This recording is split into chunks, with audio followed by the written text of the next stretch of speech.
to your viewing pleasure. And of course, as usual, our segments are intact this morning also.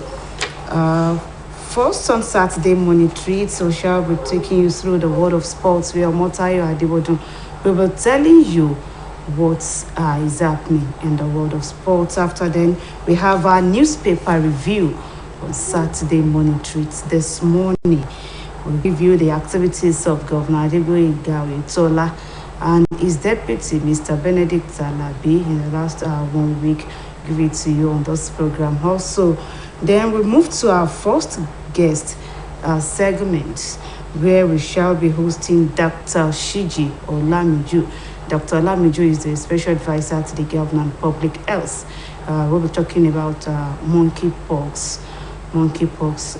The efforts of the state government of Osun in curtailing the spread of the viral disease. And on our second guest platform, we have Mr. Lekan Oguyemi. We will have him as our guest, who will be talking about the All Progressives Congress presidential primaries, the emergence of the PDP presidential candidates, Atiku Abubakar's emergence, and all that. After then, we have our commercial segment, which is sponsored by Living Above Poverty. That one will be the last segment on Saturday morning treats this morning. These are our segments on SMT this morning. Temi Tope Abdulkarim is my name. Under the Roman Empire, Chelsea looking for the 18th piece of major silverware. And this is promising. It's Azpilicueta! Oh, Pulisic, what a chance. The first in the final, and it's a golden one. He's hit it straight at Queven Kelleher. Alonso off target on the rebound. Oníṣòwò kékèké pẹ̀lú oníṣòwò ńláńlá ẹjọ́ TV channel o lè jọjà yìí tàyẹ sọ fún wọn. OSBC lókè balẹ̀ yìí channel 32 UHF náà channel 32 UHF ẹgbẹ́ polówó ọjà wá síbẹ̀ wọn. OSBC channel 32 kí ló ń ṣe níbẹ̀ gan òjijì tún lè ṣàdùrẹ́ ṣí ọmọ. wọ́n sọ̀rọ̀ àsìkò ní àjọyọ̀ àjọyọ̀ àsìkò tó ń ṣàkóso ìlọ́gbọ̀n lọ́lọ́kan ètò tó kọ́ ní lọ́gbọ̀n. ọ̀rọ̀ àsìkò tó tún bá gbàmú gidi. ẹ ṣe publicity fún business tí a jà ó. ìwọ lọ rí wọn tún lè ṣàdó bàbọ̀ wọn. ṣòkòrò kí lókè balẹ̀ náà. ṣòkòrò kí lókè balẹ̀ náà. ìbẹ̀ náà wà tó ti ń dá bí ẹ̀dùn tó ti ń rọ̀ bí òwe bàbá owó túnlé. Is that offside? That's a tight call. However, he's missed. That's the main thing. Hello viewers, welcome to your darling station OSBC. Come enjoy a rich menu of programs. On OSBC TV, there is something you must watch. We have drama.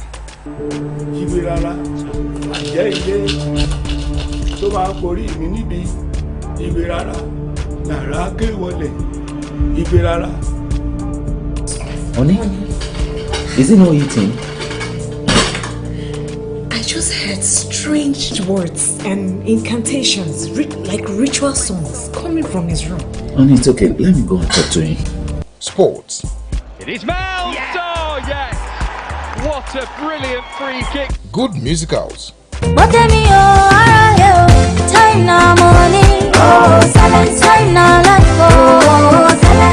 Educational television, kiddies and cartoons.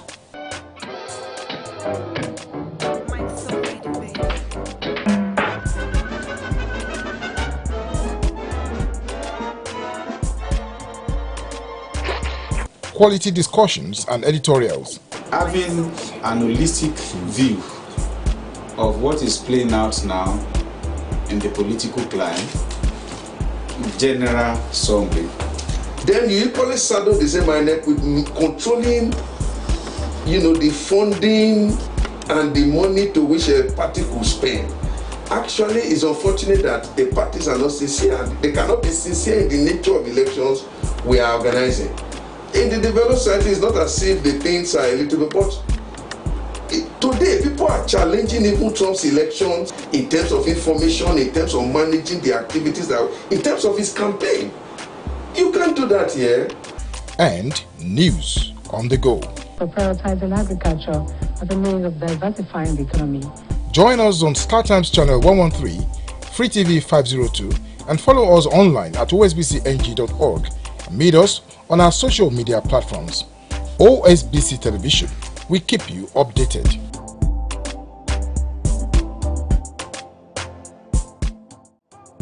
Araba ni baba, ẹni abálàbà ni baba. OSBC Television Channel 32 UHF, StarTimes 113 àti Free TV 502. Pẹ̀lú èèkàn ayélujára osbcng.org ti gbé àwọ̀ tuntun wọ̀. Ẹ máa pàdé wa ní gbogbo ìgbà fún àkànṣe eré oníṣe. Ọ̀rọ̀ lọ́gọ́rọ̀ ilẹ̀ tí ọmọ pàṣẹ ọkùnrin ara lẹ̀ fàṣẹ. Eégún tó máa ń wá dọ̀rọ̀. Ìròyìn eré ìdárayá. Ọ̀rọ̀ sùnùkùn tí gba ojú sùnùkùn. Nígbà tí Olódùmarè rán gbogbo àwọn irúnmọlẹ̀ wá sílé ayé, wọ́n kàn ń sùn, wọ́n ń jí ni. Kò séèyàn kan tó mọ orúkọ tí ọjọ́ jẹ́. Àwọn wo ni ẹ pè ní àwọn irúnmọlẹ̀ tó wà sáyé? Àwọn ni Òòṣàlá, Ọbàtálá, Ọ̀rúnmìlà, Ṣàngó, gbogbo àwọn àkọni báwọn. Orin ìgbàlódé àti ti ọjọ́ ọ̀hún. Ìwọ lọ̀gá, èmi lọ̀gá. Èmi lọ̀gá ìwọ lọ̀gá. Ètò tó ṣe àgbéyẹ̀wò ìdílé tó dára. Nítorí pé mo mọ nǹkan tí mò ń wá nínú ọkàn ara mi, so mo ti pinnu, mo ní máa fẹ́ ọmọ yìí. Ìjẹ́ tí ẹ rí wọn gan-an lákòókò náà pé ẹni tí màá fẹ́ tí ó jáde orí mi lélẹ̀. Ọ̀rọ̀ ìṣèlú àti ìgbìyànjú ìjọba. Àti pé wọ́n ló ti ń tẹ̀síwájú. Ó ti ń tẹ̀síwájú bẹ́ẹ̀ ni. So bí wọ́n ti ń pè yìí ká máa dúpẹ́ lọ́wọ́ ìjọba ni àti pé káwa kan ká yẹra kúrò bẹ́ẹ̀. Àwa kàgbé ní díẹ̀ náà àwọn èèyàn tí àwọn tí ò tí ì ní. OSBC Television ilé àwíyé òkè baálẹ̀ Òṣogbo. Òkè téńté la wà. Ẹ máa wò wá láwò gbádùn.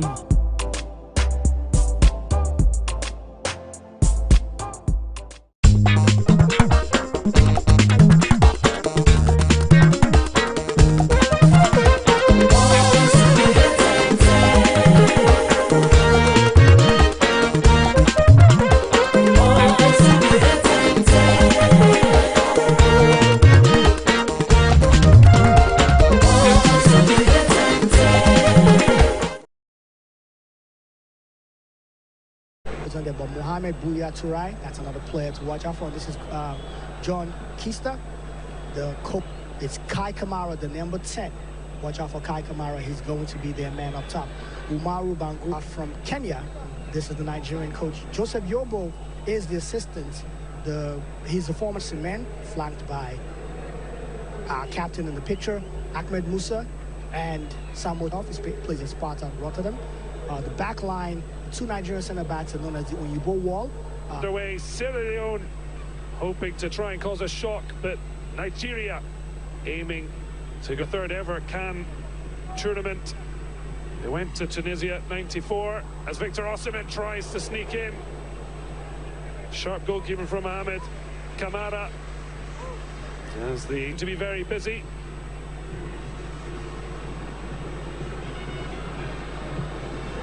For Nigeria, but still waiting on that third international goal. Has said he hoped it might be today. Too much pace, but now on the replay, blink and we'd miss it, and Nigeria have an early lead. Alex Iwobi, the man celebrating. Well, we were just seeing Osimhen's chance when the ball outran him. And as soon as we came back to the live pictures, the ball was in the net. The exact start Gernot Rohr would have hoped from his Super Eagles. As recriminations, now he looks to cut it across. Well, it does find Chukwueze. Takes a look and lifts it high. Certainly ends along with Etebo in midfield. Now looking to try capture, just looking to move the ball a little quicker, and now Musa drops into the gap. It's through for Victor Osimhen. His tally to 8 for Nigeria. Maduka, okay, let's take the free kick quick. They've got a 4-on-4, tried to play the ball early. Victor Osimhen with his... Nice space for Ahmed Musa. It's a fantastic... Now Nigeria with that little warning sends it to Victor Osimhen.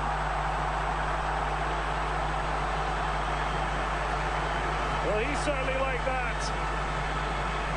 And Victor Osimhen is all smiles. There's a let-off for the super... Fullback on the left, Zaidu Sanusi. And it's an absolute stunning third. Well, no wonder it's a shocked look on Kamara's face. But Nigeria sensationally into a 3-0 lead. Was Osimhen again causing problems, but look at it again on the break. It's a lovely touch from Samuel to get in on goal. Slips his way through.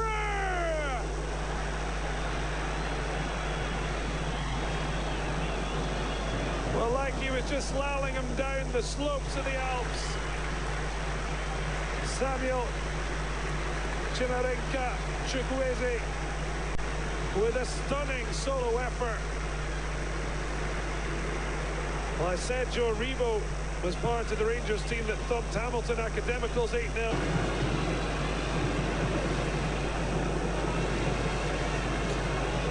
To smile about in a half that has really been a horror show.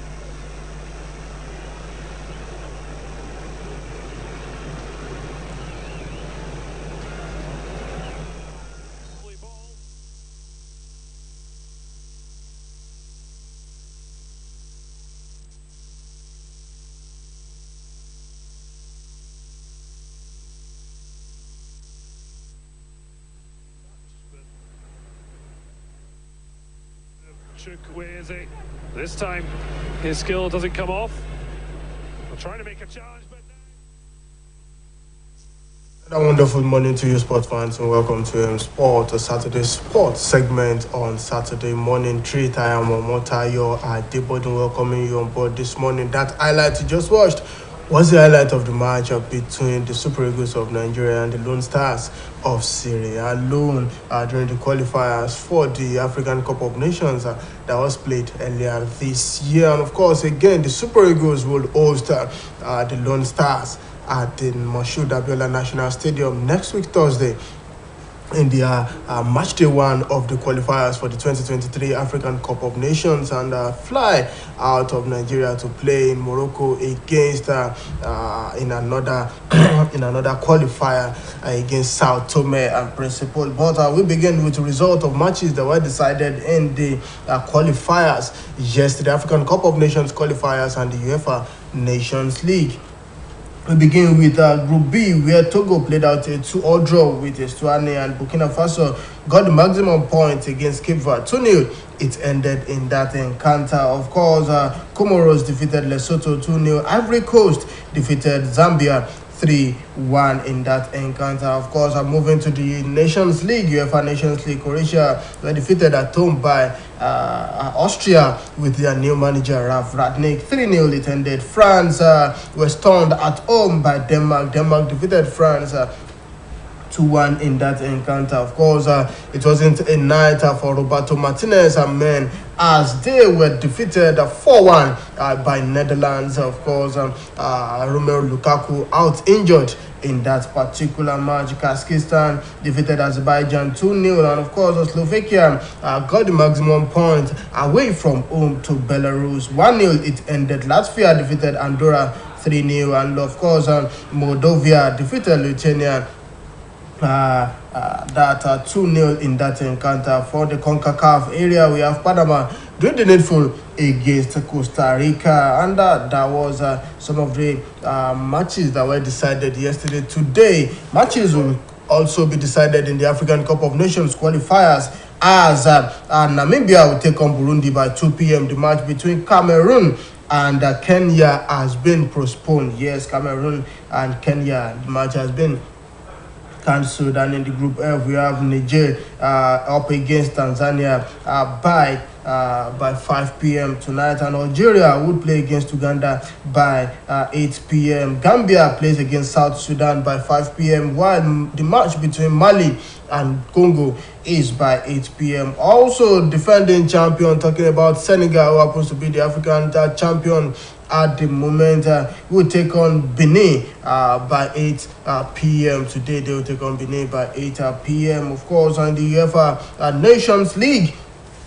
UEFA Nations League today would see Hungary play against England by 5 p.m. Yes, 5 p.m. is the match between Hungary and England. Italy by 7:45 take on Roberto will take on Hansi Flick's men. Talking about Germany, Italy lost in the Finalissima, and of course they will be hoping to bounce back tonight against Germany, which will be another difficult encounter for the Italian side, as the German side will be taking on Italy will be at home welcoming Germany tonight. Of course, Armenia will play against Republic of Ireland by 2 p.m. and Finland against Bosnia and Herzegovina by 5 p.m. 7:45 p.m. is the match between Montenegro and Romania, while Lithuania and Luxembourg plays against each other by 5 p.m. today. Turkey against Faroes Island by 7:45 p.m. and of course tomorrow matches still continues tomorrow as far as the qualification is concerned. In the African region, Group D would see Malawi plays against Ethiopia, while Guinea and Egypt will square up by 8 p.m. Of course, Central African Republic plays against Ghana by 2 p.m. Madagascar would play against Angola by 5 p.m. while Botswana would play against Tunisia by 2 p.m.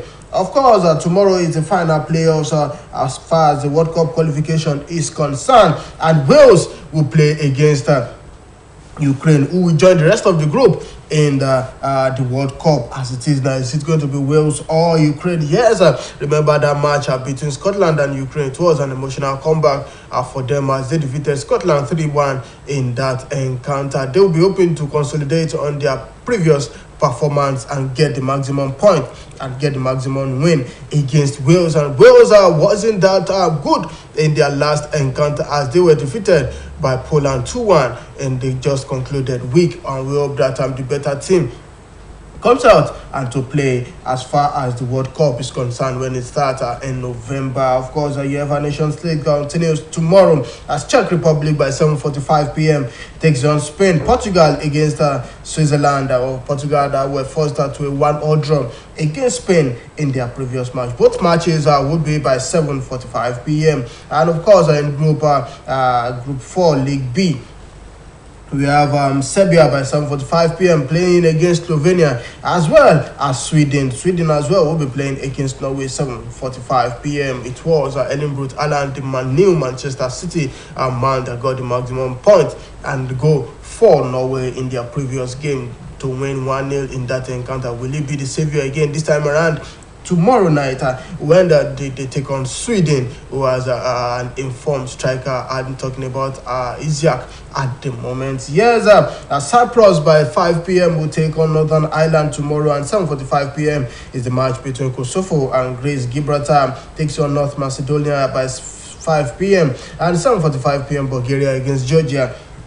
And in Group D, yes, in League D, Group 2, we have San Marino taking on Malta in that encounter. Yes, those are the matches that will be going down tomorrow as far as the UEFA Nations League is concerned. Of course, match day 32 continues in the Nigerian Professional Football League tomorrow. Abia Warriors takes on Enugu Rangers, and Dakada FC takes on Shooting Stars. Adland FC of Owerri takes on Aqua United. Kwara United takes on Katsina United. MFM FC of Lagos would play against Lobby Stars. Niger Tornadoes will play against Enyimba. Plateau United up against Kano Pillars. Remo Stars will be in Ekene welcoming Gombe United. Sunshine Stars will be at Akure tomorrow welcoming Nasarawa United. And Wiki Tourists, of course, would play against Rivers United, who happens to be the table topper at the moment. Elba, yes, in the La Liga Smart Bank playoffs, to determine who will join in the La Liga Santander next season playoffs by 5:30 p.m. tomorrow. Elba against Genoa, and of course in the Nigeria Professional Football League, assistants on the table going into the match day 32. Rivers United still top the table with 67 points. Plateau United follows second on 57 points. Now, Enugu Rangers are third on the table with 51 points, while Yimba are fourth with 48 points. Remo Stars, who happen to be the third on the log, going into the second stanza of the league, are now fifth on the table with 45 points. Kwara United sixth on the table with 46 points. And Shooting Star 12 with 39 points on the table. Kano Pillars, they are 14th on the log with 38 points. Of course, Lobby Stars find themselves on the 17th position on the table with 36 points. Atland FC of Owerri find themselves on the 34th position on the log. MFM, 19th on the log with 32 points, while Dakada FC, now 30th with they are 20th on the log with 30 points. I remember that Kano Pillars has minus 3 points. And here's a CAF Champions League. We have two teams are qualifying for the CAF Champions League as it is now from match day 31. We have Rivers United and Plateau United looking to qualify for the CAF Champions League. And of course, the CAF Confederation Cup, just one team will be representing Nigeria at the CAF Confederations Cup. Of course,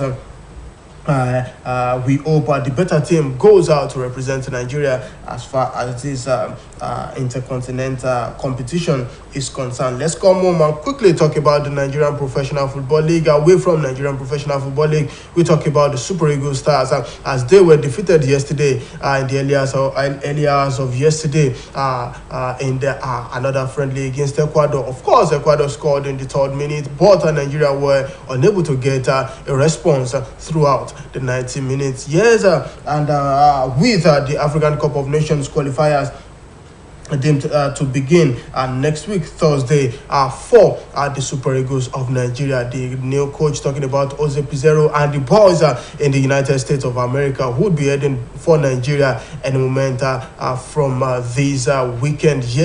Probably today or tomorrow. They should be in Abuja to prepare for the Thursday's match against the Lone Stars of Sierra Leone. The Sierra Leonean team, they are well prepared. Of course, with Jose Pizarro bring good fortunes for the Super Eagles of Nigeria. It still remain to be unknown if it would bring good fortune. But at the moment, we understand that he has invited 25 players to the squad of the Super Eagles for the qualifiers.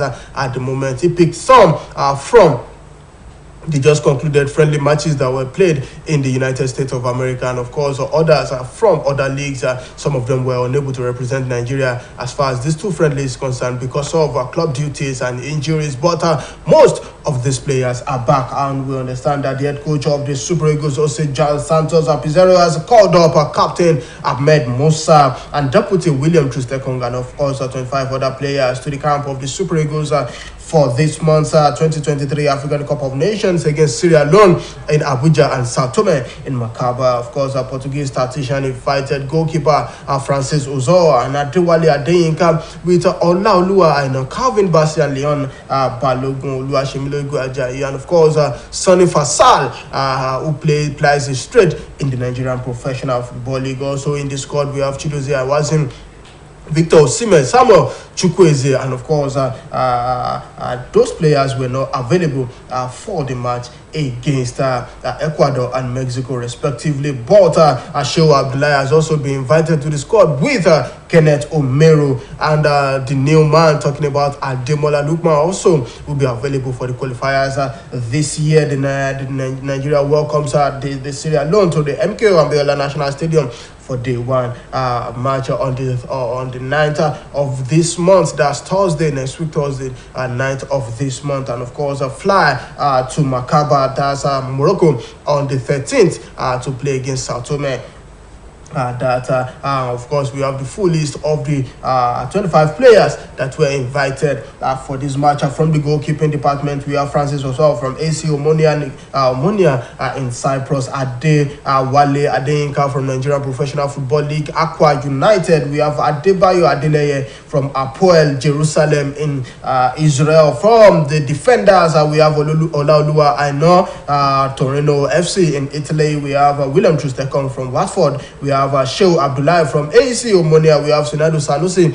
from Porto FC Porto. We have Chidozie Awazim from Aya Sport, Turkey's Shemilogo Ajayi from West Bromwich Albion in England. Kavi Basse from Glasgow Rangers in Scotland. Sonny Fasal from Castina United. He plays his trade with Nigerian Professional Football League side Castina United. Leon Balogun for Rangers. Glasgow Rangers. Kenneth Omero for CD Leganes in Spain. And midfielders, we have Joseph Ayodele Aribu from Glasgow Rangers, Alex Iwobi from Everton. We have Ogenekaro Etebo from Watford in England, Innocent Bonkin from FC Lorient in France, and Frank Onyeka from Brentford in England. For the forwards, we have Ahmed Musa, who happens to be the captain of the team from Faith Kamaguruk in Turkey, Samuel Chukwueze from Villarreal. We have Moses Simon from FC Nantes in France, Victor Osimhen from SSC Napoli in Italy, Ciro Desas from Feyenoord FC in Netherlands, Ademola Lookman from Leicester City in England, Sadiq Umar Yudi, Marian Terem Murphy from Lorient in France. And of course, those are the names of the 25 players that has been invited by coach Ozed Piseru for the friendly match that will be coming up, the qualifiers that will be coming up this month. And we understand that Finidi George, who happens to be one of the assistants of the Super Eagles at the moment, assistant coach in the Super Eagles at the moment, has come to say that Eagles are in their rebuilding process. Finidi Georgia says the men's national team, talking about the Super Eagles, are in the rebuilding phase following a series of disappointing results. Eagles are crashed out of the World Cup qualifiers against Ghana in January, and of course they crashed out of the African Cup of Nations in January from the round of 16. They were knocked out by Ghana in the qualifiers for the World Cup, and now they lose are too friendly on the bounce. And of course, he's come to say that with the coach and the set of assistants they have at the moment, they are set to rebuild the men's and national team to bring back the lost glory. Of course, still with Nigerian players talking about this time around Emmanuel Dennis. Emmanuel Dennis as suitors from different English Premier League clubs. Of course, Watford, he joined Watford at the beginning of this season, and of course he scored goals that could have helped Watford, but was eventually got relegated from the English Premier League, and they'll be playing in the Championship come next season. But Emmanuel Dennis continues to attract interest from Premier League clubs as his future seems increasingly likely to be away from Frickridge Road, as of course Crystal Palace and Brentford are the latest side to be credited with an interest as preparation begins for the 2022-23 season. And report says the Nigerian international in recent weeks has been linked with other players. Of course, Crystal Palace are looking to add extra firepower to their team with only Wilfred reaching a goal tally in double figures in the recent campaign that just finished. And Dennis representatives have touched base with a number of clubs, with West Ham United also interested, and Villarreal, and we understand that Aston Villa are also interested in this Nigerian player, talking about Emmanuel Dennis, but his options are only increasing for the time being, with Palace and Bees throwing the heart into the ring. Of course, with Brentford, the situation appears a little more complicated. Top scorer and talisman, talking about Ivan Toney, has attracted interest from other teams after a successive return to the Premier League, which saw him net 12 goals in that particular encounter. Whether or not Dennis would be as part of a replacement for Tony should he depart as an attacking partner is not clear at the moment. Of course, we hope that he would be able to pick up a team that would, he would be able to play regularly and bang in the goals, and that is what we want for most of our players. Of course, moving on this morning, let's quickly talk about basketball because of our time, and it's no longer news that the female basketball now of Nigeria, that's talking about the Tigers, have been kicked out of this year's FIBA World Cup that will be coming up very shortly.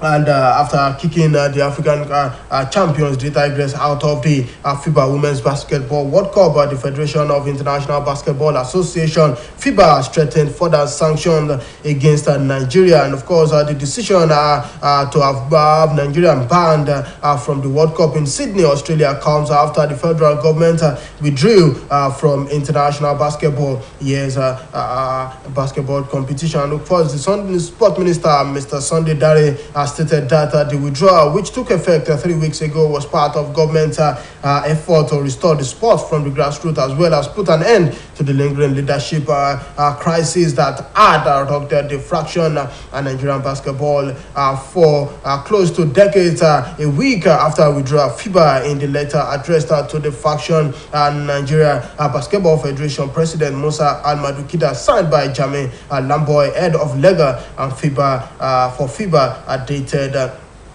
18th of May, warned Nigeria of possible sanction. And of course, FIBA in the letter stated that Nigeria was at the risk of further sanctions, saying the withdrawal was in a breach of Article 9.7 of FIBA General Statute, which has stated a national member federation shall manage their affairs independently and with no interference or influence from third party. And of course, the Article 10.2 says of FIBA status added that on the initiative of the Secretary General of FIBA's Central Board may suspend a national member federation for the breach of Article 9.7. And after fruitless deliberation today, ministry rescinded its decision, and the African champions compete at the World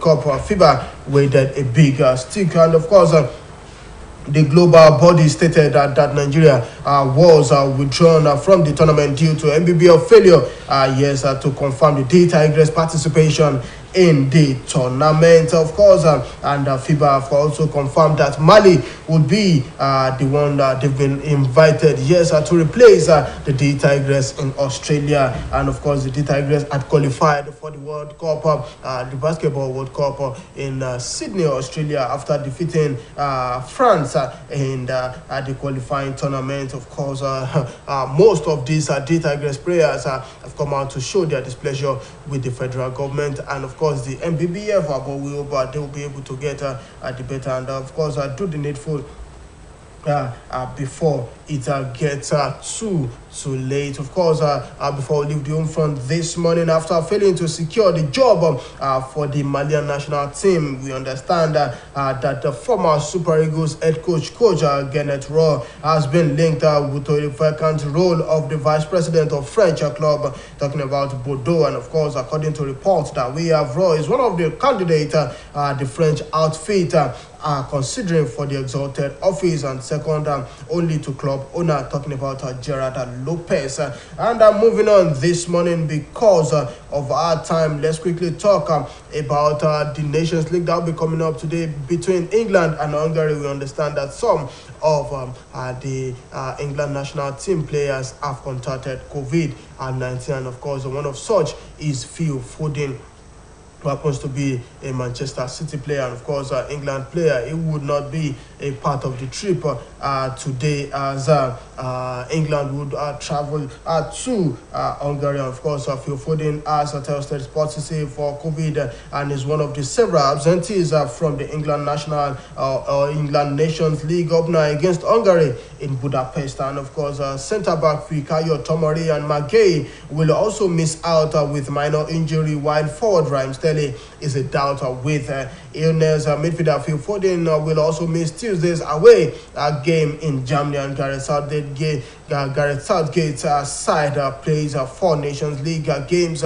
this month, and the final 2 in September. And of course, there are the only games before the World Cup opener against Iran on the 23rd of November. And of course, England captain talking about Hurricane said it makes every training section and game important, and there will be rotation in the squad and 5 substitutes in the game. Of course, Kane is on a 49 international goal, only 4 behind Wayne Rooney's England record, and the 3 Lions also host Italy and Hungary both in money legs during the international break. England are unbeaten in the past 22 games, winning 18 and only conceding 6 goals, their longest ever unbeaten streak. And of course, Hungary have not beaten England in the last 15 attempts since 1962 World Cup, and the hosts have been ordered to play games without a crowd after repeated racist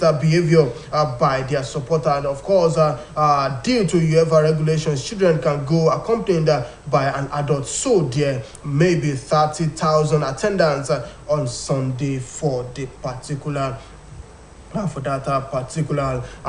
Of course, moving ahead, let's move straight to Brazil and talk about a Brazilian player who happens to be a Tottenham Hotspur defender as well. Emerson Royal thanked an off-duty Brazilian police officer who rescued him from an attempted armed robbery in Sao Paulo, Brazil. Of course, Emerson Royal, who is 23 years old, was taking pictures with the officer outside a nightclub moment before being targeted by a thief and who drew a gun and demanded his belongings. And police officer said to pursue the assailant and exchange fires with him while the footballer escaped unarmed. Of course, local media reported that the man exchanged 29 shots with the police officer before being wounded in the back. And Royal, who has made 41 appearances for the North London side last season, is currently on holiday in his hometown. Yes, and of course, had been partying with family and friends at the new trip night. Of course, we just hope to see more of our protections for some of our players, some of these players as well. We've had issues of Reece James in England, also been robbed during playing for Chelsea, and of course, we have had issues with most of other players as well. So we hope that the governing body would be able to put an end to this. Of course, owing to last Saturday's Champions League final between Liverpool and Real Madrid, UEFA has apologized to Liverpool and Madrid. Real Madrid fans are caught up in an event around the Champions League final and said it must and it will not happen again. Liverpool fans describe an heavy-handed policing organizational chaos and overcrowding last Saturday's showpiece game, and Real Madrid had asked for answers on the series of unfortunate events. And of course, UEFA wishes to sincerely apologize for that inconveniences. Of course, French president talking about Emmanuel Macron said ticket holders who were blocked from entering the stadium by security staff must be reimbursed as far as possible. And of course, yes, European football governing body FIFA UEFA has had previously announced that independent review of what happened in the build-up to the final and what lessons should be learned would be led by the Dr. Thiago Brandos Rogers from Portugal. Of course, French authorities and UEFA had blamed late arrival and fake ticket for chaos scene outside Stade de France, which caused the match to be delayed by more than half. And police used tear gas and pepper spray on some fans, and it has also emerged that supporters were targeted by local gang. And France Interior Minister talking about Gerard Demian also said only English fans had caused problems at the final. Liverpool legend Kenny Dalglish said the apologies was a start, but added there is still a long way to go. Away from that this morning, because of our time, let's wrap up with tennis. This morning, Rafael Nadal still further established the reason why he is still the king of clay. Talking about Rafael Nadal. Talking about the ongoing French Open in Roland Garros, Spain's Rafael Nadal moved up into a 14th French Open final because of his opponent Alexander Zverev was injured and taken off the court in a wheelchair and was not the way he wanted to win. Of course, it wasn't a good night for Alexander Zverev, who happens to be a German, and Nadal, seeded 5th, was leading 7-6, 6-6 when Germany's Alexander Zverev retired after turning his ankle. And of course, the 3rd seed Zverev screamed in pain when he went down on the baseline after turning his right ankle on the final point of the 12th game of the second set. And a concerned Nadal went round to check his opponent as a medic raised onto the court to help the 25-year-old German Alexander Zverev. And the seriousness of the situation was immediately clear, with Zverev screaming and signaling for help as he lies on the court.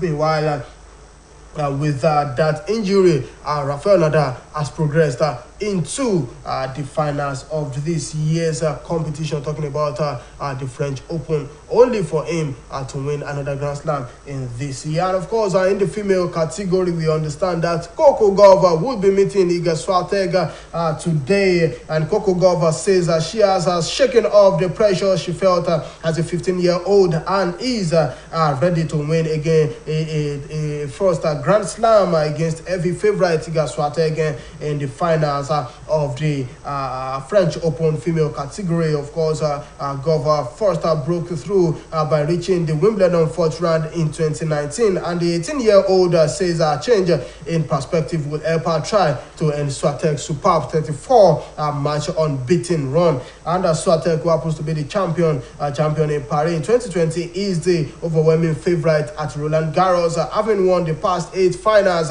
Yes, she has played in and claimed 5 successive titles this year alone. And of course, however, Coco Gauff has yet to drop a set in this year's tournament and has spent the past 3 years rebuilding on eye-catching performance at Wimbledon. And of course, since beating Venus Williams at the SW19 on Grand Slam main draw debut, Coco Gauff has enjoyed a steady rise up in ranking and named some notable wins, including ending Naomi Osaka's title defense at the 2020 Australian Open. Of course, Iga Swiatek and of course Coco Gauff will meet today at the Cup Philippine Katia for the finals of this particular one. Talking about the French Open women's category.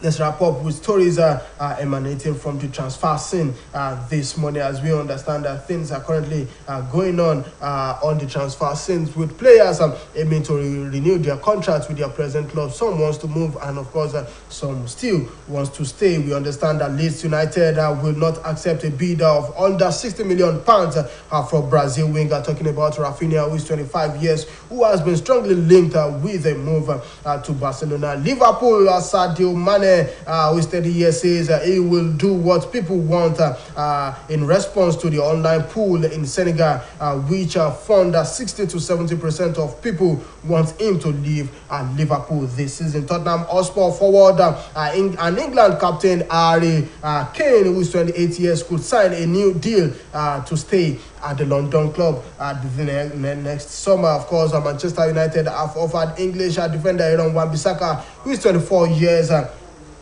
at least one club and are also willing to sell England under-21 defender Brandon Williams, who is 21 years. Chelsea Belgium forward Romelu Lukaku, who is 29 years, is willing to take a wage cut to return to Inter Milan, who he left 10 months ago to join the Blues for a record of £97.5 million. Netherlands winger Steven Bergwijn, who is 24 years, is wanted by Ajax, who are ready to offer the PSV, the former PSV Eindhoven player, a contract until 2027. Of course, we wrap up with with this, Chelsea and Tottenham Hotspur are competing to sign RB Leipzig and Croatia defender Jasko Gravdol, who is 20 years. And finally, AC Milan are getting ready to announce the signing of Belgian forward Divock Origi, who is 27 years, who has said his farewell with Liverpool. We need to wrap up now. Many thanks to everyone that made this production possible this morning. Omotayo and Debodu is my name. Of course, we hope you enjoyed the remaining segment on Saturday morning treat. And yes, thank you for being a part of the show. Good morning.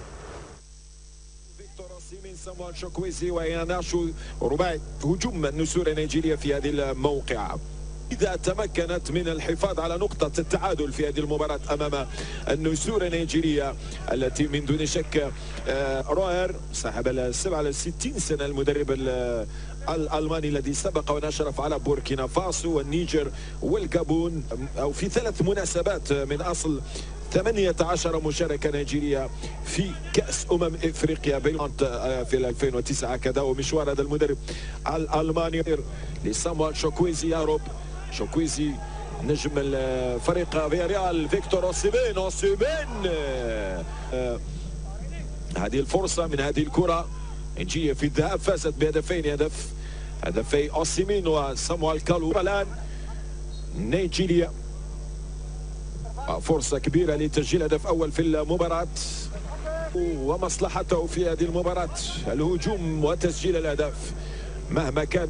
بالمقابل أداء مميز للسناجب البنينية في منافسة الكان الأخيرة 2019. تألق تونس في 2004. كرة تعود نيجيريا، فرصة لسامويل شوكويزي، تسديدة يا لها من تسديد يتجاوز عقبة تقريبا أضعف المنتخبات تأهلا. كرة أخرى خطيرة لويلفريد نديدي أوسيمين، التسلل على نيجيريا. طويلة هذه الكرة من ويليام تروست إيكونغ، عرضة لفيكتور أوسيمين. المحاولة مستمرة لسامويل شوكويزي في محاولة سامويل شوكويزي ونيوكورو. كرة خطيرة داخل منطقة جزاء المنتخب البنيني، تعثر بها. كرة أرضية بذكاء من تروست ويليام، بعيدة تماما وسهلة على حساب منتخبي زامبيا وبوركينا فاسو. الخيول البوركينابية في 2013. كرة عرضية خطيرة لكن نيجيريا تخطت في النصف النهائي المغرب وقتها عن طريق أولا بالي أو سنة 1980 بنيجيريا وعلى حساب محاربي الصحراء المنتخب الجزائري، وكان اللقب فيها للنسور النيجيرية. كرة عرضية في فرصة بنينية لستيف موني يسدد اسمان البارزان في تلك المباراة. بالوغون يبحث عن ركلة جزاء، تعود كرة وتستمر خطيرة وفرصة نيجيريا والتسديدة بعيد في الولايات المتحدة الأمريكية. نيجيريا أبدعت. كرة أخرى لنيوكورو، تغطية رائعة وعصات النحاسية وقتها المدرب الهولندي كليمنس. كرة أوسيمين سهلة بيد من تروست إيكونغ بحثا عن سامويل شوكويزي ونيوكورو. ملعوبة والركنية كرة من الركنية أوسيمين مع حارس المرمى ساتورنينا لاكبي، ما زالت به أوريبو. فضل كرة رائعة ومميزة والعينة.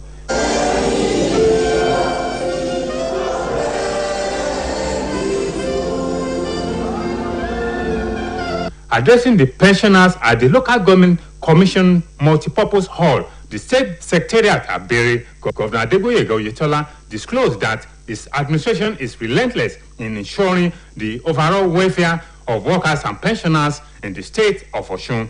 Describing the occasion as 3-in-1 epoch-making ceremony, Governor Oyetola disclosed that over 1 billion naira is being presented to 162 retirees across the government's parastatals, adding that his administration would continue to strive in making life bearable for the citizenry, as well as meeting the yearnings and aspirations of the people across the state. Today, a total of 1,456,344,000 naira is being released as bond to 162 retirees, comprising school teachers, primary school teachers, local government staff, and those in the core civil service, parastatals, and tertiary institutions. Out of this amount, the sum of 656,304,000 naira is meant for 23 retirees from local government service and primary schools, while the sum of 500 million naira is meant for 69 retirees from the core civil service, parastatals, and tertiary institutions. The State Commissioner of Education, Honorable Oladoyin Bamishaye, expressed delight that the state remained the only state in the country that has implemented the presentation of bronze certificate for the retirees, adding that Governor Oyetola has transformed education creditably and lifting the profile of education onto a lofty height, just as the head of service, Dr. Olowogoyega Oyebade, reiterated the commitment of the workers and pensioners towards supporting the administration of Governor Adegboyega Oyetola, stressing that a good turn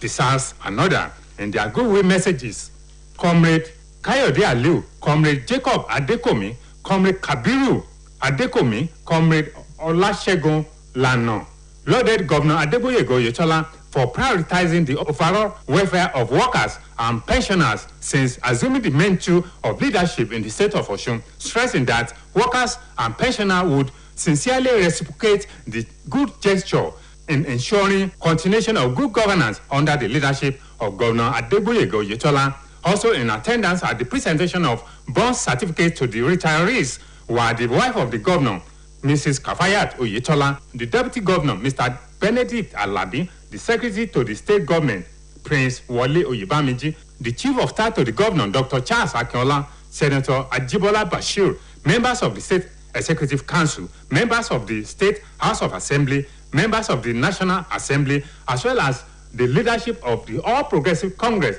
from across the state. The ceremony featured the official takeoff of the 65 years retirement age for the teachers in the state of Osun, presentation of bronze certificate to the retirees by Governor Adegboyega Oyetola, as well as some dancing moments.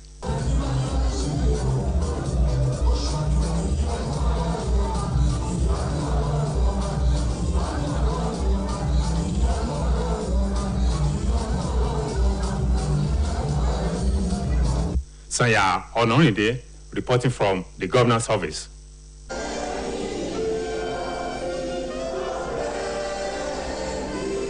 Speaking in Osogbo, the state capital, during one-day train-the-trainer seminar, Governor Adegboyega Oyetola said that at this point of the nation's democratic dispensation, it is imperative in creating and sustaining mechanism for political awareness among the youth, as well as engaging them productively, sensitizing and empowering the youth politically and socially in ensuring vibrant democratic dispensation across the country.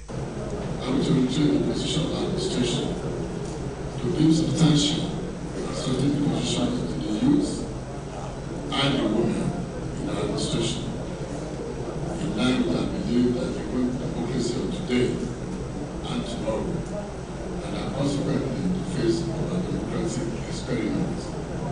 In their separate remarks, the chairman of Boyega Oyetola Foundation, Prince Felix Awufisayo, the president, Dr. Yemi Adegoke, as well as the executive secretary of the foundation, Mr. Kayode Tinubu, described the foundation as driven movement in studying the mechanism of voting and mobilizing towards a successful election exercise. The resource person, the commandant of Osun State Youth Empowerment Scheme, Colonel Enebokun Oyewole, retired, explained that adopting voters' multiplication templates has proved a veritable tool towards improving voters' participation during election exercise, adding that the efforts of the stakeholders and the OS members will be geared towards achieving defeat at the forthcoming gubernatorial election, founded in July 2021 by Governor Adegboyega Oyetola as non-partisan charity organization, but also designed to advocate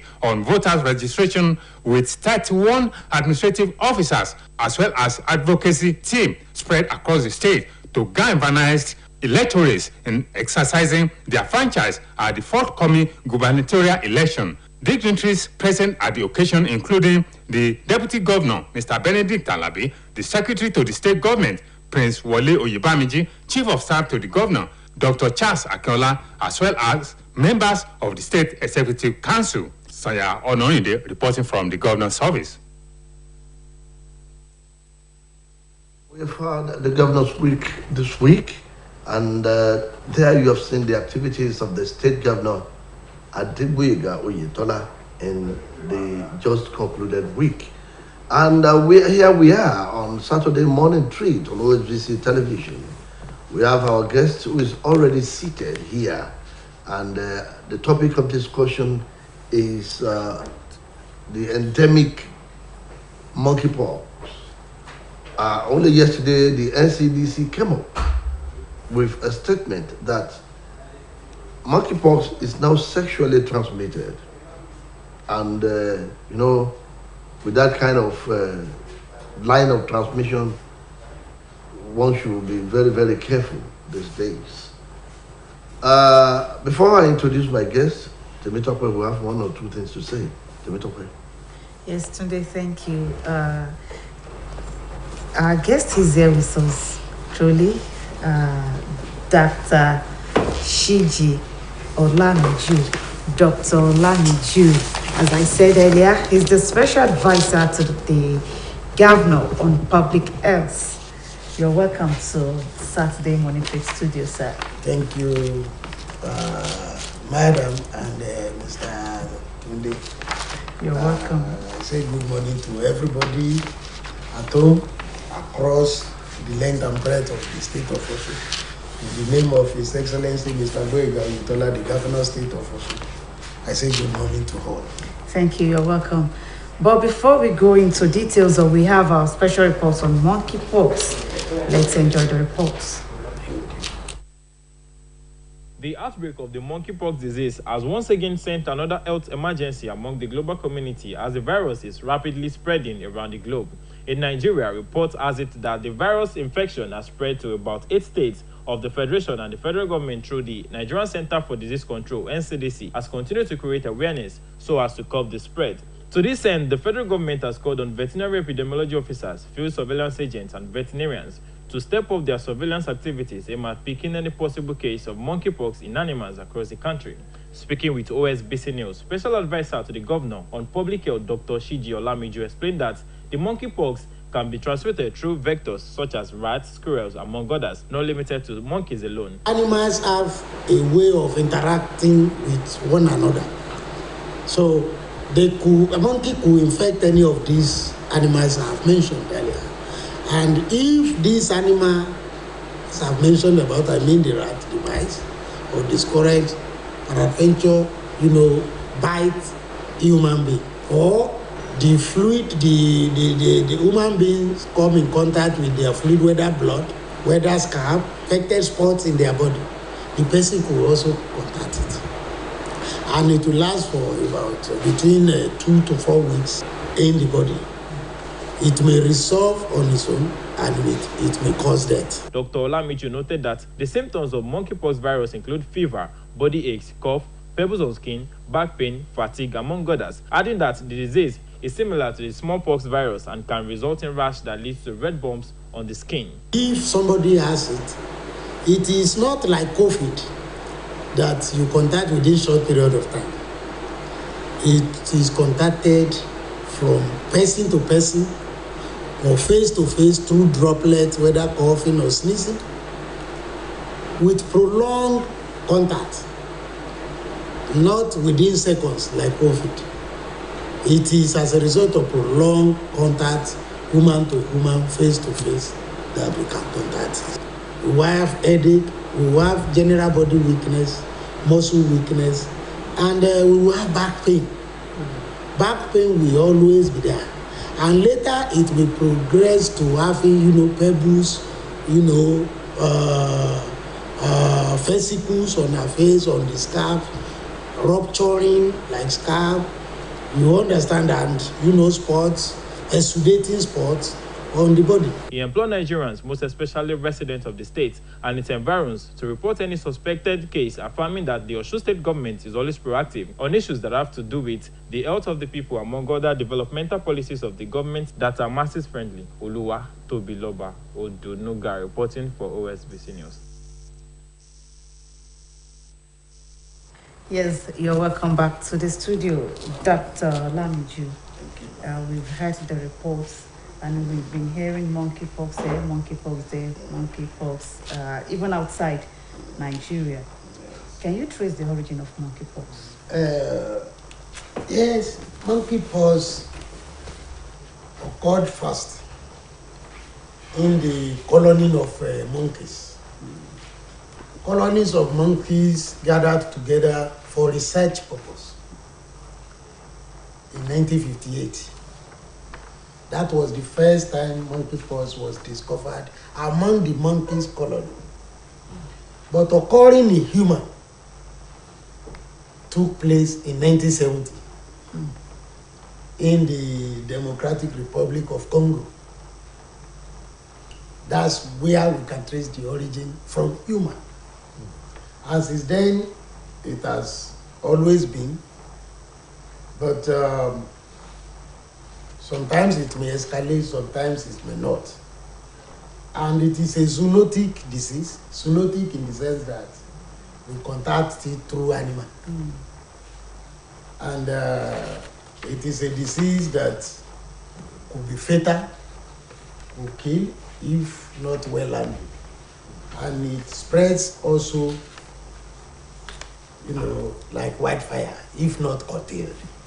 Thank you very much. You said it spread like wildfire, and now that if not curtailed. Yes. What are the measures put in place by the government to curtail the emergence? Let's use that word. Emergence of the disease in Osun. Thank you. Before we go into that, let us understand what is monkeypox itself. Monkeypox is a viral disease that could be contacted from an infected monkey or monkey-infected animals like rat, squirrel. It is possible that monkey itself infects a rat or other monkeys or other animals in the bush. And if these animals now come in contact with human being through bite, through scratch, or through interaction of human beings with the animal, whether the blood, the fluid, or the blister wound on the animal's body, in contact with human skin, human not protected, the person could be infected. Even consumption? Consumption, yes. At this time, yes. Consumption. If not properly handled, like somebody who get a wild animal, try to cook it or whatever. After doing all this, you didn't wash your hand properly, you could be infected. But if well cooked, definitely the virus will die.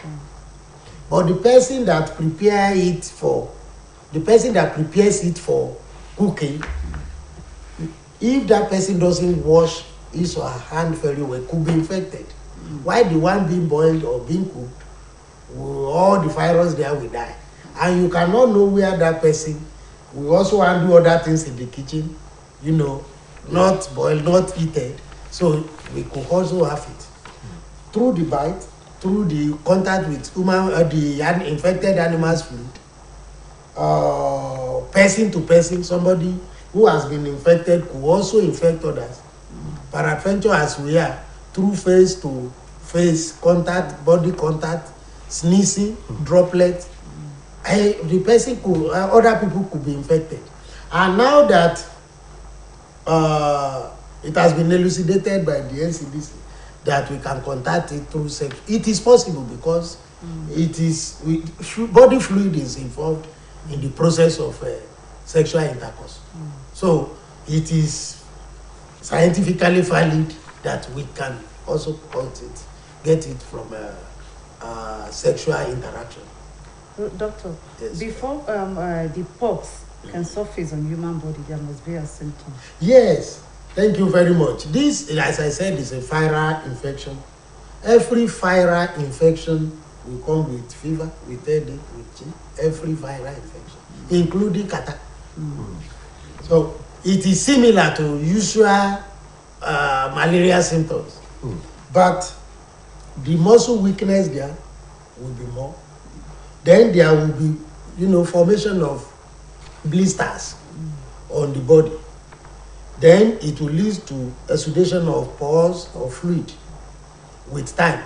It actually, the period within which it will stay in our body is between 2 weeks to 4 weeks. Depending on the body's immunity, it may resolve on its own, just like catarrh. But it may also cause death if not well taken care of. And that is the more reason why the state government of Osun, that is so passionate about the health of the citizenry, has already put in place measures, solid measures, concrete measures to curtail this spread in case it rears its ugly head in the state. It has occurred in about 8 states in the federation, and we are in interaction with all those states. We are not living in isolation as far as Osun is concerned. So we are aware of this, and Mr. Governor Gboyega Oyetola is passionate about the health of the citizenry. He has instructed us that no life must be lost to monkeypox, and that becomes an instruction and duty for us in the Ministry of Health, most especially at the public health end. So we are doing everything humanly possible. With the support of Mr. Governor, we believe that we won't have serious, life-affecting outbreak in the state of Osun. You have only mentioned steps taken. You have not been categorical. What are the concrete steps? Thank you very much. Terms, yes, as we have started awareness now. Awareness is the basic thing in public health emergency like this. If people are aware of what to do, what not to, there is a greater chance of, not being badly affected by any scourge of public health emergency. We have started awareness now. We have been telling people, as you have in your report now, we are sensitizing people to do away with wild animal now, and to be more careful about the way they interact with people. And anybody with these symptoms of fever, headache, muscle weakness, before transcending to formation of blisters, to report at our healthcare facilities.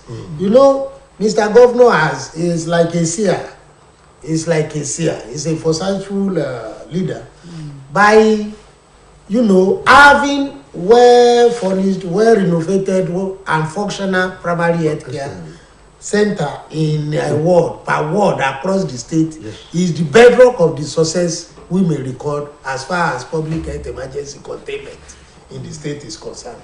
We have been educating people. Whenever you have this, you take, if it comes like malaria, taking anti-malaria with it will not resolve. That's the difference. Instead of getting better, it gets worse. And when you did this first day, second day, go to the nearest healthcare facility. If the treatment is free, Mr. Governor has made everything free. The test is free. What you need is to push anybody with those symptoms of headache, fever, sneezing, coughing maybe, and swelling of lymph nodes. Is also critical, and that this may occur before the formation of the blisters on the body. And if we discover this earlier, definitely, to take care of it, to treat it is easier than getting to the climax of the symptoms. Thank you, sir. So, in a nutshell, a public enlightenment is ongoing now. Yes. Just as you did in the time of Ebola, Lassa fever. Yes, we are commencing that. We have commenced through the very first thing is through radio and whatever. Then social media. Then physically we will go to every place to making sure that the least person in the state, regardless of where he or she lives, whether far and near to the center of the state, hears about it. When this is done, we have achieved 50% of the success in the fight against this. And it has never occurred. We have not discovered it in the state, but the state is battle ready to contain it, and curtail it if it occurs. We still have a way of immunizing ourselves against COVID-19. Is there any way by which people will be immunized against monkeypox in the state? Thank you very much. You could see that we have a smallpox vaccine. Smallpox vaccine could adequately take care of monkeypox. It is the same, viral replication process, and the smallpox vaccine has been proven very effective in preventing monkeypox. So the two viruses are similar. So is there, with all this laid down process of curtailing is there any collaboration with the federal government? Yes, we are not in isolation. We link up with NCDC. NCDC is in charge of diseases, contagious diseases in the country. And we work hand in hand with them. In our, even whenever we are going for public enlightenment, we do it together. Together with the National Primary Health Care Development Agency, who is in charge of vaccination across across Nigeria.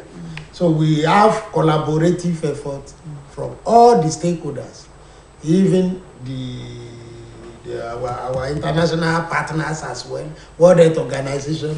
We are working in collaboration with every concerned agency, concerned body, concerned partner to making sure that we record success in any outbreak fight Osun engages in. Yes, before we move to the Yoruba segment of this topic we're discussing, in the period of COVID-19, which is still very much around us, we will say once you are infected, you will be in quarantine. If you are infected with monkeypox, are you still going to be in quarantine, or you just go straight for treatment? No, the moment thank you very much, man. The moment we discover somebody having monkeypox, we already have isolation center. If, depending on where that person lives and how he lives, if he's a family man with wife, with children, living together in a room, we have to isolate that person. If he's in a 3-bedroom flat where he can have a whole room to himself, we can isolate in his room and educate the family members on what is on ground, what is to do, what is not. Where our, disease surveillance and notification officers will be attached to him, day in, day out, monitoring him and seeing to his or her, his health. So we have isolation center which we had already had. Is in the good state, but if such person has where he could be self-isolated, we won't hesitate to encourage such. ẹ̀yin èèyàn wa tí ẹ̀ ń wò wá ní gbogbo ibi tí ẹ bá ti ní àǹfààní láti máa wò wá nílé iṣẹ́ tẹlifíṣàn ìpínlẹ̀ Ọ̀ṣun, ohun tí à ń sọ̀rọ̀ pa rẹ̀ láàárọ̀ yìí ọ̀rọ̀ tó kan gbogbo wa pátápátá gbà ní, torí pé ìlera ni Yorùbá sọ pé ó jẹ́ baálẹ̀ ọ̀rọ̀. Ẹjẹ́ àwò ohun tí à ń sọ̀rọ̀ pa rẹ̀ ní àìsàn kan tuntun, wọ́n ní yìí ṣe tuntun ṣùgbọ́n lójú tí a tuntun ni tí a pè ní monkeypox ní eléèbó pé ó ní àgbéyẹ̀wò láàárọ̀ yìí. Àìsàn yìí bí ó ṣe bẹ̀rẹ̀ sí ràn mọ́ bí iná ọyẹ́ káàkiri tí wọn ò bá tètè wá nǹkan ṣe sí, àgbàrá òjò lóhùn nílé wó, onílé ni kò ní gbà fún ọ̀nà tó nílé òfin ní gbà fún náà ni à ń yẹ̀ wò lórí ètò yìí láàárọ̀ yìí pẹ̀lú olùdámọ̀ràn pàtàkì fún gómìnà ìpínlẹ̀ Ọ̀ṣun lórí ìlera aráàlú dókítà ọ̀mọ̀wé CG Ọlámíjù tí wọ́n ti ń là wá lóyẹ̀ nípa rẹ̀ lédè èèbó àsìkò wa tó báyìí láti sọ èdè Yorùbá ńlá fi ní ká sọ bó ṣe yẹ ká sọ káyìn náà ò lè gbọ́ bó ṣe yẹ kí gbọ́ kó lè bá yé dáadáa. Dókítà Ọlámíjù, iléeṣẹ́ yín iléeṣẹ́ ètò ìlera ìjọba ìpínlẹ̀ Ọ̀ṣun nígbà tí àrùn COVID-19 bẹ́ síta iṣẹ́ ńlá lẹ ṣe gbogbo èèyàn ló gbogbo èèyàn ọ̀nà lẹ́gbà láti jẹ́ káwọn èèyàn mọ̀ pa rẹ̀ àti ọ̀nà tí wọ́n fi jàjà bọ́nú rẹ̀ ilé náà tún dé o àti ìbọnú nǹkan tó mi fi dé yìí Ọlọ́run Olódùmarè ó ṣàánú wa ni ọ̀nà wo là á fi jàjà bọ́nú àti pé ẹjẹ́ àti ẹ̀sọ́ kí ni ìpìlẹ̀ kíní kí ni báwo ló ṣe bẹ̀rẹ̀ ibo ló dé báyìí àti pé ibi tó dé nìsín kí ni àwọn èèyàn ó ṣe tí wọ́n bá ti kẹ́fìn rẹ̀ àti pé tí wọ́n bá kẹ́fìn rẹ̀ gan kí ni àwọn àmì téèyàn ó rí yóò fi mọ̀ pé kíní ti kọ́lé sí òun lára. ẹ ṣe olóòtú ká dúpẹ́ lọ́wọ́ ìjìká tí ò jẹ́ ká sọ bọ̀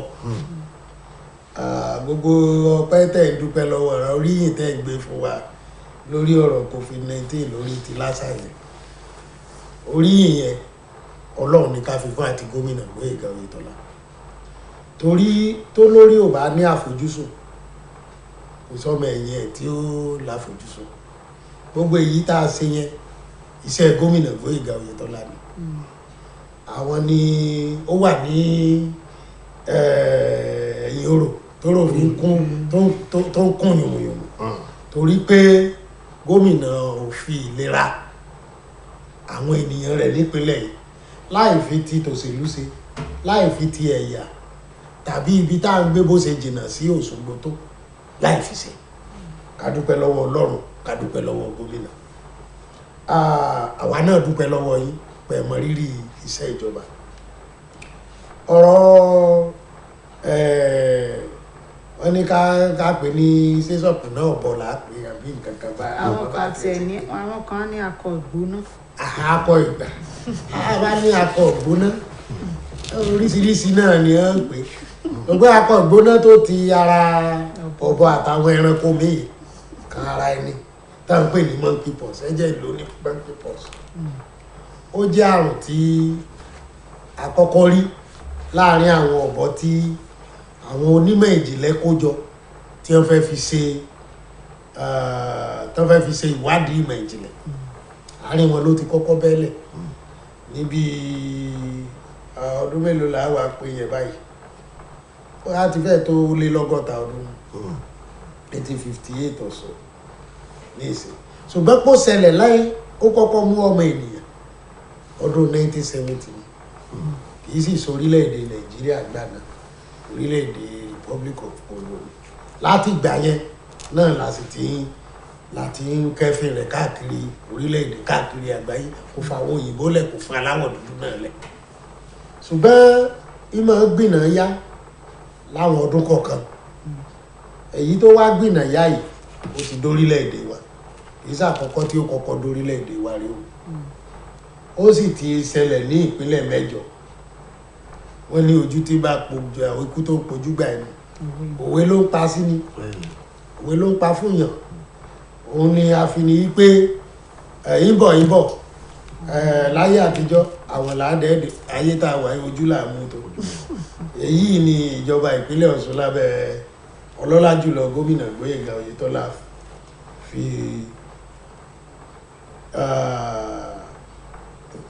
fi sọ́sọ́kòtò pé èyí tó tún ń bọ̀ yìí o tó bá tiẹ̀ dé a sàpá pé kó mọ̀ mú wa ṣùgbọ́n tó bá wá dé kó mọ̀ mẹ́mi lọ gómìnà gẹ́gẹ́ bí ẹni tó fẹ́ ìlera tẹrútọmọ nípínlẹ̀ yìí ti pa láṣẹ fún wa pé àrùn monkeypox yìí gbogbo tó bá gbà ní káfí ẹ̀mí kankan ò gbúdọ̀ sọnù nípínlẹ̀ yìí bí mo ṣe máa ń sọ gómìnà ò fẹ́ kẹ́mi kankan ó bọ́ àfitọ́lọ́mbà ní ó takòkò ó ní gbogbo ìgbìyànjú lórí ọ̀rọ̀ ìlera tó bá sọlẹ̀ lẹ́ni kò bá wa ní kò bá wa lójijì gómìnà sì ti ṣètò tó mọ́yán lórí láti rí i pé tó bá tiẹ̀ wá ṣẹlẹ̀ o ẹni tó bá mú o àtọ́jú rẹ̀ kó sì gbádùn. Monkeypox tá à ń sọ yìí ara ọ̀pọ̀lọpọ̀ lè sọ pé ṣe bí ìlọ́bọ̀ ńlé mo sì bọ́bọ̀ ṣeré ọ̀bọ̀ sí ilé ẹ̀yìn mọ́tò mi mo ẹ̀wẹ̀ sì ṣe nílé wa kí wàá ní tèmi pẹ̀lú Monkeypox kò rí bẹ́ẹ̀ o. àwọn eku tí ọ̀bọ ti kó ràn ó wà ńbẹ̀ bódà bọ́n bá bímọ yóò wà lára wọn yẹn eku bẹ́ẹ̀ ṣe ń wo yẹn kò síbi tí ò lè dé eku lè jẹ láti Ìfẹ́dayọ̀ kó dóṣogbo tó bá dé tó rìn díẹ̀ tó dé Ìlá tó bímọ á wà lára ọmọ yẹn náà gbéra ó di iná gbé títí tí ẹ̀ débi kò síbi tán lè dé èyí wá mú pé eku lè wá gan ó lè wà infected ká mọ́ mọ́ tó bá sì gé èèyàn jẹ tàbó fara ó hàyàn lásán èèyàn lè kó àwa tá a jọdẹ lákòókò yìí tá a ń pẹran ní igbó náà bákan náà ni so ẹ jẹ́ ká ṣọ́ra sí ní ìsìn ọ̀pọ̀lọpọ̀ ìpínlẹ̀ náà ti ní pé kán má jẹran ìgbẹ́ náà àwọn tó sì sọ wọ́n sì rí sọ lákòókò yìí torí ẹ̀mí ò láàrọ̀ ẹran ìgbẹ́ nìkan kọ́ ló wà àwọn ẹran míì wà tá a lè jẹ Ọlọ́run ò ní jẹ́ ká bá Monkeypox lọ ìgbìyànjú ìjọba ti kọjá pé kí alùgbàdì ẹ̀ kó mẹ́mi lọ nípìnlẹ̀ yìí ká kí ìjọba tá a bá ti wá rí i pé orí ń fọ́ wa ara ń ro wá gbogbo ara wa rí jẹ̀kẹ̀tẹ̀ àwa ń sín à ń wúkọ́ ẹ jẹ́ ká lọ ilé ìwòsàn tíjọba gbélẹ̀ káàkiri ló wà ní gbogbo wọ́ọ̀dù wa tá a bá ti débẹ̀ tán bá ti wo sàkún tán yẹ̀ wá wò tán bá ti rí pé ohun tó ń ṣe yáì Monkeypox ló likely kó jẹ́ wọ́n ó ṣe àyẹ̀wò fún wa àtàyẹ̀wò àtìtọ́jú o gómìnà Gbóyèga Oyètọ́lá ti ṣètò rẹ̀ lẹ́nu ìgbà yìí lẹ́nu ìgbà péréte tá a kẹ́fìn rẹ̀ yìí gómìnà Fálù wọ́n mọ rírì ìwàláyé wà láàyè ènìyàn ìgbáyé gbádùn àwọn ènìyàn wọn ló sì kàn gómìnà òun ló jẹ́ kí gómìnà mú ọ̀rọ̀ ètò ìlera ní bàdà ètò ìlera tó gbóúnjẹ fẹ́gbẹ́gbẹ́ àwọn bọ̀ òun ló sì lékè nínú gbogbo àwọn ètò míì tíjọba tí à ń darí lábẹ́ Gbóyèga Oyètọ́lá gómìnà ọlọ́lá jùlọ yìí òun la mú ní ọ̀kúnkúndùn pẹ̀lú àwọn ètò míì so òun ló mú kí gómìnà ìyá àwọn làádẹ́ẹ̀dẹ̀ gbogbo tẹ́ bá ṣe gbogbo ohun tó yẹ ká nílò ní gómìnà ti ṣètò tó bá sì ti yá àtọ́kù ó ti yá eégún so tá a bá ti wá ká tètè ti ẹni yẹn lọ ilé ìwòsàn tìjọba ní láti tọ́jú rẹ̀ láì bówó dé tá a bá ti di pé ó wá ti di pé ara ti wá ń ó ti wá ń lé ó ti di àléfọ́ ó ti ṣe tí ọ̀run fún ti ń wú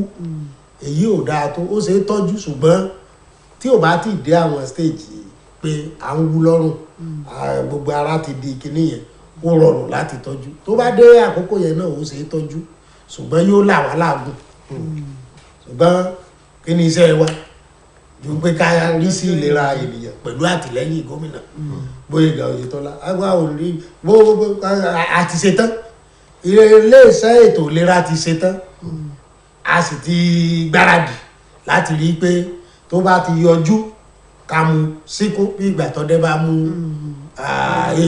tọ́dẹ́ bá mú òkété ká dúpẹ́ lọ́wọ́ ìjọba ká dúpẹ́ lọ́wọ́ gómìnà ẹ ṣé. nígbà tí àrùn COVID-19 yọjú lórílẹ̀‐èdè yìí àwọn tá a rí ni pé ìjọba kó abẹ́rẹ́ àjẹsára jáde lọ́pọ̀ yanturu tó jẹ́ pé gbogbo èèyàn lọ ń gbà kẹ̀tíkẹ̀tí láwọn ilé ìwòsàn ṣé irú eléyìí náà tuntun jáde yìí kí là á fi kojú rẹ̀ yàtọ̀ sí ìwòsàn tó ilé ìwòsàn ṣé ìjọba ti láwọn abẹ́rẹ́ àjẹsára fáwọn èèyàn mi àbí wọ́n ṣẹ̀ṣẹ̀ ń gbìyànjú àti gbé kalẹ̀. ẹ ṣe é mọ̀ pé ọ̀rọ̀ abẹ́rẹ́ àjẹsára ọ̀rọ̀ orílẹ̀-èdè kì í ṣe nǹkan tí ìpínlẹ̀ ó sọ pé ń dayọ̀ lọ sí Federal Ministry of Health ni ó ṣètò abẹ́rẹ́ àjẹsára mo sọ fún yín pé abẹ́rẹ́ ti sọ̀kùnà wà tẹ́lẹ̀ òun náà sì ni abẹ́rẹ́ àjẹsára tí à ń gbà lórí kìíní so bẹ́ẹ̀ ni ìjọba àpapọ̀ ní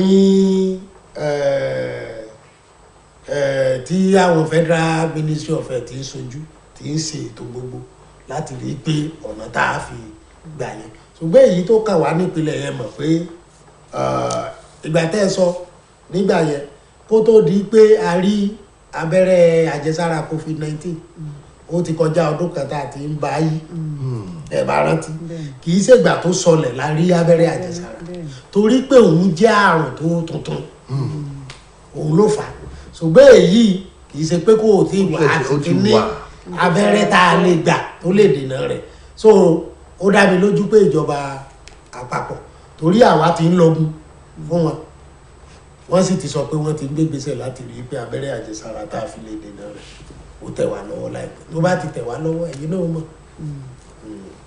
ẹ ṣeun dókítà bí a ṣe sọ lédè òyìnbó lẹ́ẹ̀kan a ní nígbà tí Ebola bẹ́ sílẹ̀ tí COVID-19 bẹ́ sílẹ̀ even Lassa fever tí gbogbo ẹ̀ tó hàn gbogbo mẹ́tẹ̀ẹ̀ta ìṣìwà ńlẹ̀ kì í ṣe bó tì lọ́tọ́ náà a ní àwọn ibùdó ìyàsọ́tọ̀ tàbí ní isolation center ni wọ́n wà tẹ́gbẹ́tẹ́ bá ti rí àwọn tí kìíní yọ sí lára tẹ́ tí wọ́n síbẹ̀ ṣé monkeypox àwa ń sọ yìí ṣé tá a bá ti rí àti kẹ́fì ẹni tí ó mú náà ṣé a máa tì wọ́n sí isolation center náà ní ta ní kọ́ quarantine wọn àbí wọ́n á kàn bẹ́ sílé ìwòsàn náà wọ́n á bẹ̀rẹ̀ sí gbà tọ́jú. ẹ ṣe tá a bá rí ẹni tí àrùn yìí mú torí kó mọ̀ di tọrọ fọ́nkálé ó níjọba ṣe ní ibùdó ìyàsọ́tọ̀ fún ìtọ́jú wọn ibùdó ìyàsọ́tọ̀ yìí dáa tó jẹ́ pé bíbí ilé ẹni ni ṣe rí ní ibùdó ìyàsọ́tọ̀ tá à ń sọ yìí oníkálukú ló ní bẹ́ẹ̀dì tiẹ̀ oníkálukú ló ní fíríjì tiẹ̀ oníkálukú ló ní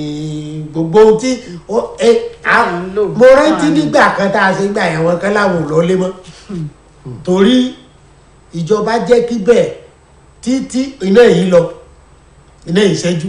ṣé ká wá ní nígbà náà ó dáa ju ilé ẹlòmíì tó wà ń bẹ́ẹ̀ lọ. bẹ́ẹ̀ máa sọ bẹ́ẹ̀ so kì í ṣe bí ìfìyàjẹni mo fẹ́ la àwọn ènìyàn lọ́yẹ̀ eléyìí ṣe rí wọ́n wo tẹlifíṣàn títí 24 hours ni tó ń mọ gbogbo tó ń ṣẹlẹ̀ bẹ́ẹ̀ ni ìtọ́jú wà bẹ́ẹ̀ ló ń jẹ́ wà gbogbo rẹ̀ lórí lápò ìjọba ni so káwọn èèyàn má bẹ̀rù wípé à ń lọ sí ibùdó ìyàsọ́tọ̀ ibi dáadáa ni ọ̀pọ̀lọpọ̀ náà wọ́n sọ pé ibi ìgbádùn lélẹ́yìí ìgbádùn tá a ní ẹ̀ dìjà wọn láwọn ọlọ́mọ ẹ̀ lọ dandan ọlọ́pàá làbí lé àwọn kan jáde gbàgbà ká dúpẹ́ lọ́wọ́ gómìnà Gbóyèga Oyètọ́lá sẹ́rí tí abárẹ́ni tí ó mú a wàá wò ó pé irú ilé wo lẹ̀ ń gbé bóyá ó mú baálé kan baálé yìí sì níyàwó ó lọ́mọ 3 bí 4 bóyá nù yàrá kan gbogbo wọn gbé òun yẹn là á dayọ nígbà tá a bá ti sẹ́mọ̀ pé a ti rí pé ó ti lárùn yìí ìgbà tá a ṣàyẹ̀wò lónìí ibì kan ló sùn ibì kan ló gbé gbogbo àwọn tó wà nù ilé yẹn là á ṣàyẹ̀wò fún ilé ìtẹ́ǹpé ní contact tracing. yes pátá tó bá wọ mọ́tò tó dé gáràjì gbogbo gáràjì tó dé àwọn tó bá wà ń bẹ̀ là contact tracing tá a dẹ̀ ṣàyẹ̀wò fún tá a mọ̀ bójútó ní ìṣẹ́jú pé sọfẹ́ súyọ tẹ́ ẹ bá gbóná ẹ̀jẹ̀ àmọ́ tẹ́ ẹ bẹ́ẹ̀ ṣe àwa ṣàyẹ̀wò fún wọn fúnra wọn on daily basis bá a ṣe ń ṣe láàárọ̀ láti lálẹ́ láti rí i pé kò gbéná ya táwa mú ẹni torí kó mọ́ jẹ́ pé ibẹ̀ yẹn wà di ibùdó àrùn àwa yọ ẹni yẹn sọ́tọ̀ fún ìtọ́jú pé kó lọ fara soko ká lè bójútó dáadáa ká sì lè rí i pé ó wà lálàáfíà àwa ni ó sọ̀rọ̀ oúnjẹ tó wù oúnjẹ tí wọ́n ń jẹ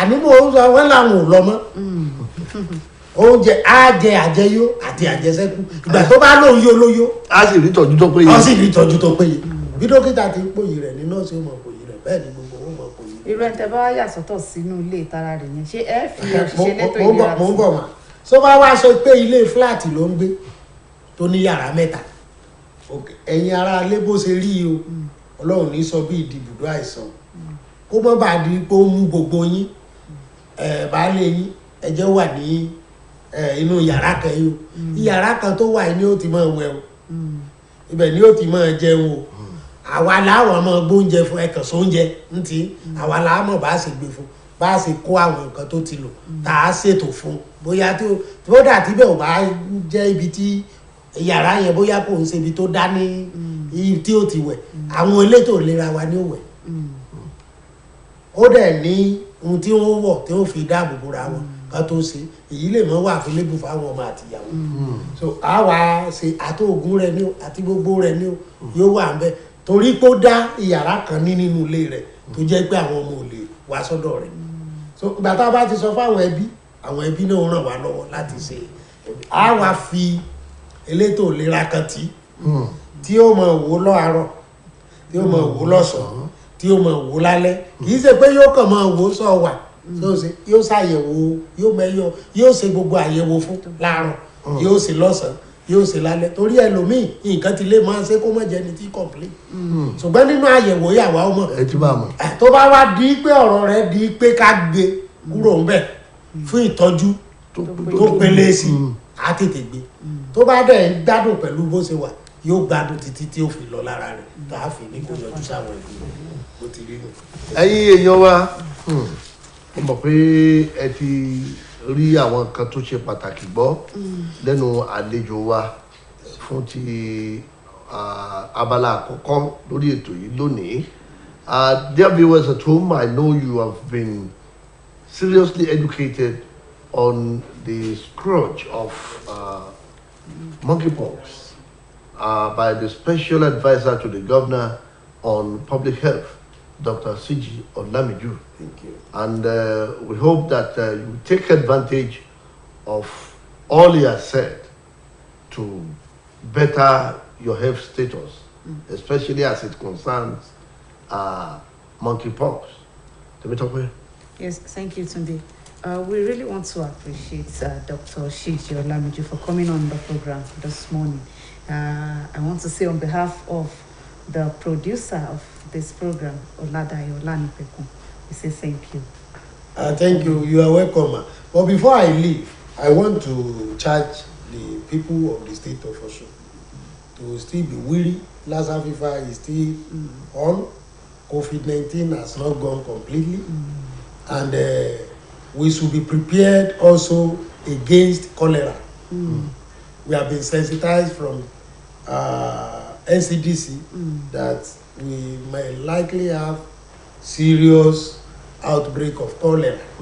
And now that that is the more reason why open defecation should be condemned at all costs.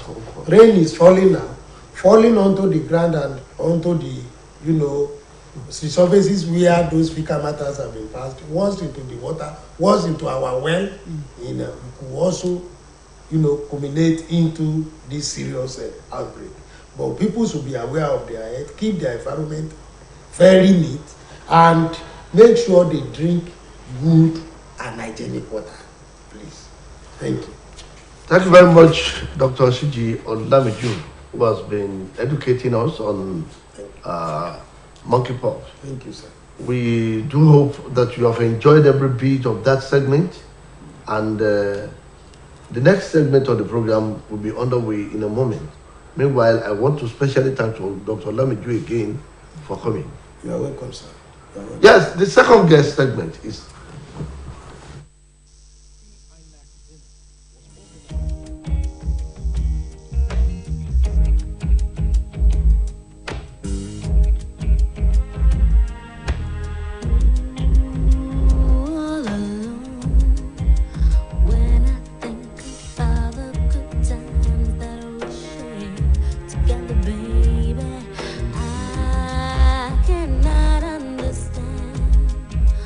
How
Yes, you're welcome back to the Saturday Morning Treat Studio.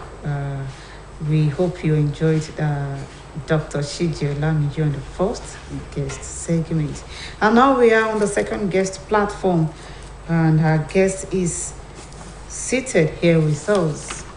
He is a political analyst, Mr. Lekon Ogunyemi. Is here in the studio with us. You're welcome, Mr. Ogunyemi. Thank you. Good morning. Good morning, Bia Fatun. Yes, Mr. Ogunyemi is already seated in the studio, and we welcome him once again. Yes, the topic of discussion is the primaries of the political parties. The PDP has had its own, and Atiku Abubakar has emerged. The APC is on the brink of having its own, and we have been seeing all the political brickbacking, all these the high-tech political schemes here and there that is attending the upcoming primaries. Convention. How will you assess this dispensation as it concerns the primaries, presidential primaries, compared to what obtained in the past? This one, I would want to describe it as irrational nonsense. Because the political landscape has been hijacked by political merchants. When you look at that scenario, you discover that compared to what we used to have, then our democracy is in danger. Yeah, okay. Yeah, because when you look at it, it's money everywhere now. So the merchants have taken over, and they are investors. And when they invest, they want to recoup. Yes, before we go on, we have a report on that, a special one for that matter, and let's have the special report on the primaries. National Electoral Commission, INEC, has identified through research that women political participation is a fundamental prerequisite for a gender equality and genuine democracy, which facilitates women's direct engagement in public decision-making and is a means of ensuring better accountability to the female gender. To this end, the electoral body brought together young female voters from the National Youth Council of Nigeria as well as students to sensitize them towards 2022 governorship election in Osun State. At the gathering, which was aimed at encouraging young female voters to participate in electoral process, to sensitize young voters to know their rights and their role in election, to assure them of safety measures during election, and to build young female voters' confidence in electoral processes. In his remarks, Mr. Jide Falade from the Ministry of Women and Children Affairs appreciated INEC for the timely workshop, stated that Osun is passionate about female development and women are better politicians and administrators than men. Mr. Falade encouraged young women to be fully involved in the forthcoming election, adding that they will not be violated. We want you to come out and vote with your conscience intact. Don't be influenced by anybody. Be influenced by your own conscience that this is the person I want to vote for. In a welcome address, the Assistant Director, Gender Relations, INEC, Mrs. Abiba Jato, stated that not many young females takes active part in the electoral process as voters, candidates, observers, or electoral administrators. According to her, the implication of this is a cause for concern, considering the fact that democratic election ought to reflect participation by all segments of the society, including the young females. She encouraged the young females to take the sensitization message to their counterparts across the country. That is why we are here today to incorporate the young female voters in the act of taking active role in electoral process. Some of the participants who spoke with OSBC News appreciated the Electoral Commission for organizing sensitization program. They identified prevailing social norms and cultural attitude, among others, discouraged them from participating actively in politics, which in turn limits their willingness to take political action. Or Motayo Adebodun, OSBC News. Well, we now continue with the interview with Comrade Wale, Comrade Lekop Miyami. I'm almost mispronouncing the name. No problem. Yes. Presidential aspirants of the PDP took the form for about 40 million naira. Those of the APC with 100 million naira. And all political parties are selling the forms in the realms of millions of naira. Don't you see this as the foundation for the monetization of politics in this country? Yes, when you look at the amount fixed for sales of form, intention, and what have you, I think it could be described as something that should not occur in any decent democratic process. Now, 100 million naira, 40 million naira, and you want to serve. So politics should be about service, not about investing. You discover that a lot of them pick the forms with 100 million naira, but this is a country where we do not ask questions. What is your annual income that will fetch you such an amount for you to just say, okay, I want to just invest this thing in this particular process? So what is the source of income? Because we do not ask anybody. So anybody is just going there to pick the form. And the ruling party or the governing party, they said they are not ruling, they are governing party. The governing party has not set a good pace. Because when you fix it for 109 million and another 140, I think picking a form, something like 1 million, 2 million, will have given everybody, some people opportunity. And at the end of the day, you can screen out so that at the end of the day, you come up with a candidate that will be able to serve. You see, this issue of fixing money and what have you, in those days, even under colonialists, you see those who wanted to contest in Calabar and Lagos when they introduced the electoral process and what have you, they fix a particular amount. It's a selective thing. Just to make sure that some people who have the KSA to govern the country will not be given the opportunity. How will you raise a professor now, for instance, who is having what it takes to lead? How will he raise 100 million naira? So when you look at the process of fixing the amount, I think ab initio is strong. And there is nothing we can do because they are in power. Because every one of them wants to become president because they know that Nigeria is a fertile land where you can get money, just nobody will ask you. When you make your money in a dubious manner, nobody will tend to question you. So at the end of the day, you discover that I would want to believe that by the time people were buying forms, our agencies set up for anti-corruption agencies should probe into some of these things. Your annual income, how did you raise this? Have you not been eating from your income and what have you, so that you can get this amount of money? You see, a particular aspirant, a sitting governor, went to that convention for the PDP, and at the end of the day, you see dollars were exchanging, and that's why dollar is now skyrocketing. The rate at Naira exchange is skyrocketing because some people must have ordered it, and some people must have used it for unproductive things. And workers, pensioners in the state, they are now they are suffering. You can see poverty boldly written on their faces. And they went there with millions of naira, and at the end of the day, at least they didn't make it.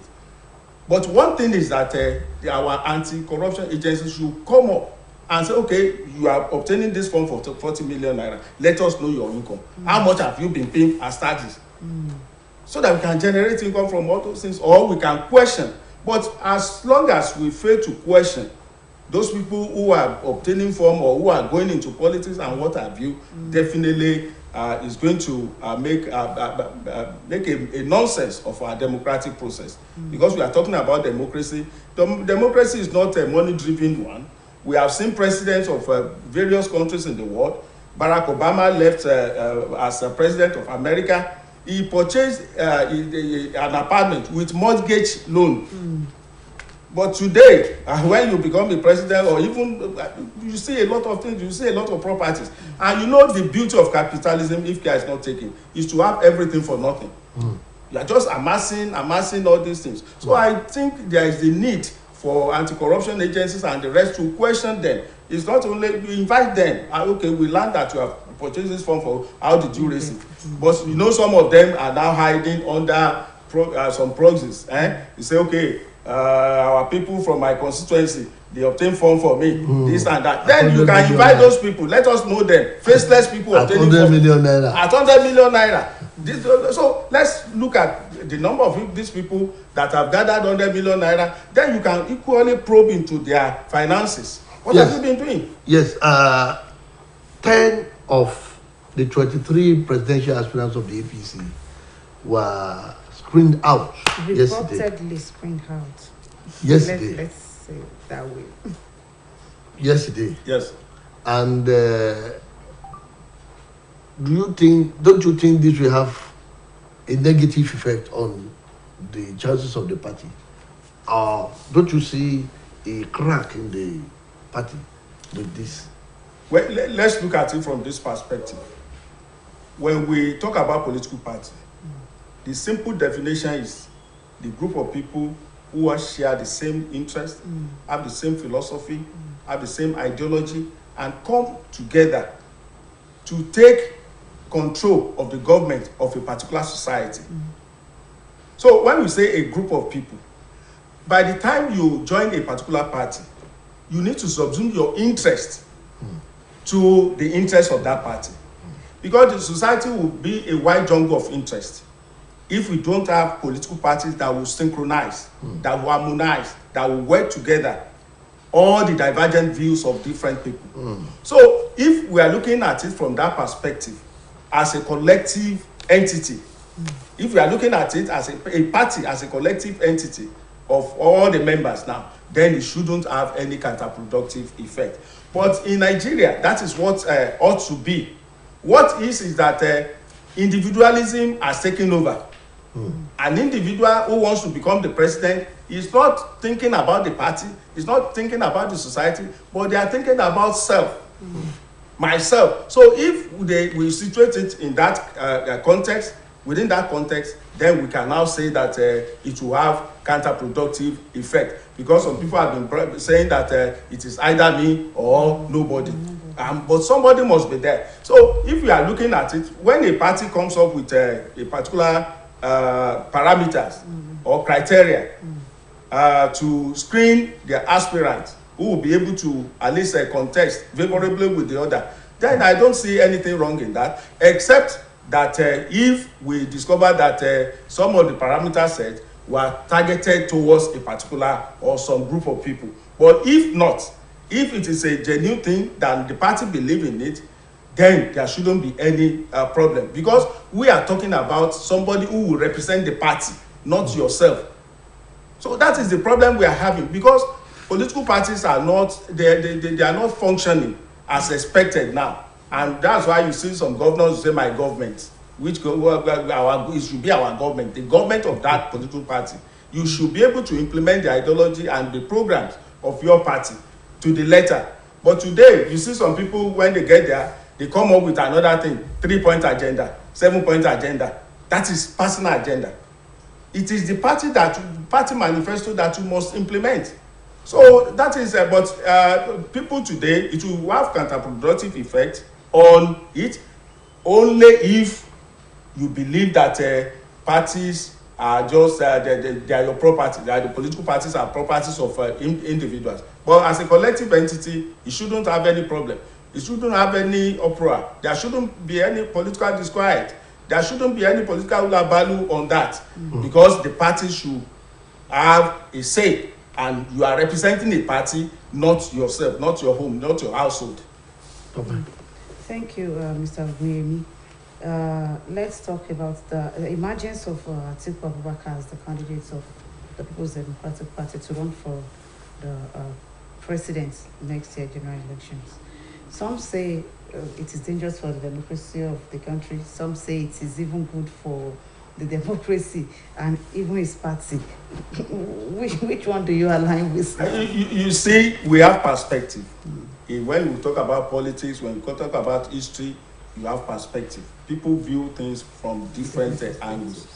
To me, I think I'm neutral. Neutral in the sense that as long as I want to believe that he satisfied the conditions laid down by his party, and as long as he tried as much as possible to convince, maybe monetarily or otherwise, the voters, and as long as the Northerners were able to play politics of the advanced politics for others, when Tambua stepped down, at the end of the day, you know that something is coming up. So for me, when you say something is good for the country, something is not good for the country, the only thing we need to do is that the best candidate that God will ordain will emerge to serve the Talakawas, because all of them, they belong to the same club. You see, it's a kind of the political cabal, whether this or that, they are the members of the same cabal.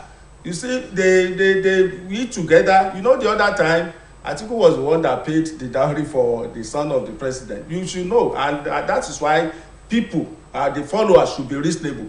And recently, you see all of them lining their children to take over, and some children are at home, at least they're doing nothing. So we should, it's a strong signal to us, whether it is good for democracy. Anyway, the party set a certain criteria, and it fulfilled the criteria.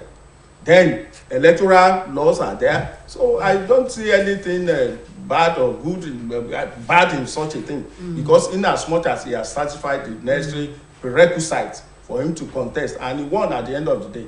So, but the process, we can talk about the process of emerging, because we knew that a lot of things happened. That one is not good for the democratic dispensation, because money at least becomes another thing. And even there was one thing, one delegate who was crying that he invested a lot and he was served with fake dollars. I'm not saying fake dollars came from one particular person, but this is the business, and that's why I describe them as a political merchant. So emergence of political merchants, and when the other one will do it, they are all political merchants. Emergence of political merchants in Nigeria will not do us any good. If we are condemning what happens in one political party, and one political party will be condemning the other, that the way your candidate emerged is it's cut across. It will come up with something worse. The accuser will come up with something worse. That's why I describe them. What is the future? How will you project into the future of this country with all this happening now? You see, if we should continue this way, I don't know what is going to. It's going to be fantastic nonsense. We are making mockery of democracy, and that is not what democracy entails. Democracy is talking about mass participation, allow people to come in, and it's not about money-driven democracy. Our own is money-driven democracy now. But one thing is that I don't blame them. We need to go to the grassroots and talk to our people. As long as we collect money, the delegates, one delegate said he spent a lot of money to become a delegate, and delegate election is a delicate election, because you won't know where it's going, and a lot of them were collecting from this, from that, and at the end of the day. But from the grassroots now, if people didn't collect money to elect their delegates, and if party warlords did not impose the delegates on them, then that is where we can stop the thing. If they come with the money and you refuse to take the money and vote according to your conscience. So our political participation should be done in an intelligent way. In such a manner that at the end of the day you can say, okay, my conscience is clear. But here in Nigeria, we are playing politics without conscience. So people at the grassroots, definitely, they are the one that to elect delegates. But in some cases now, some party, something in the state will impose on the people. And that's why some people will say, okay, if that is the situation, let's collect money from those who can. But we need to stop that. Because it's going to truncate the democratic process. Because it's going to be madness of many for the benefit of few. Madness of those who have the money. For instance, now, somebody who retires as a professor who wants to go to House of Assembly, you dare not do it. How will you get the money for the form? How will you get the delegate? And you have everything that it takes to bring about good policies, to criticize government constructively, and to tell government not only criticizing government with the way out of the problem. But if you don't have money, you cannot go into it. So monetization of our politics is a dangerous step, and is going to have a counterproductive effect on the democratic, because the dividends of democracy will not come to the majority. Just like Jeremy Bentham and the Awolowos, they all believe that public goods for the majority. But now, public goods now, goods and goody tom pop off for the minority. Yes, thank you, Mr. Ogunyemi. Talking about picking running mates now. I'm talking generally, I'm not speaking about a particular political party. Picking running mates, should we always wait till when elections are nearer out? It is happening now. Or once, citing myself as an example, once I know I want to contest for a seat, a governorship seat, this is Tunde, I will use him as my deputy. How do we do that when it is almost a few months to election and we are running around? This is who I will pick, this is not who I would like, and all that. You know, having a running mate for any, maybe for a governorship candidate or presidential, what have you, you see, it's not something that that candidate can decide.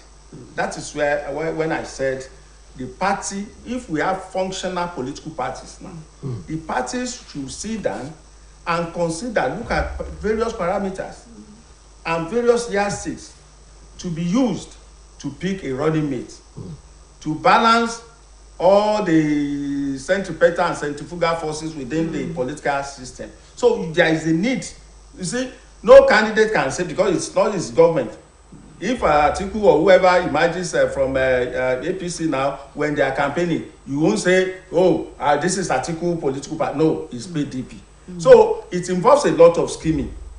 So there is every tendency that you have somebody in mind. Look at 1993, when Abiola wanted to pick a running mate. Atiku came up. Babagana Kingibe came up. But at the end of the day, you know, Atiku was being backed by the late General Yaradua because he's his political son. But at the end of the day, having looked at some things, SDP came up with Babagana Kingibe to be the running mate. Everybody thought that, okay, Atiku will be the vice president because of PSP and all the alliances that they came up with. So picking a running mate, it's not a question or something. So the candidate have no single solution to it. It should be a collective thing, and that is where political parties will come in and say, okay, this is somebody. But here today, because the man who is contesting is the one that is having the money, so he will just tell the party boys, party chairman, and what have you, oh, I want this person as my running mate, take X million naira, or so just seal it, and they will take it. So, but deciding on whoever is going to be the running mate should be the collective effort of the party, because we are talking about political parties, not individuals.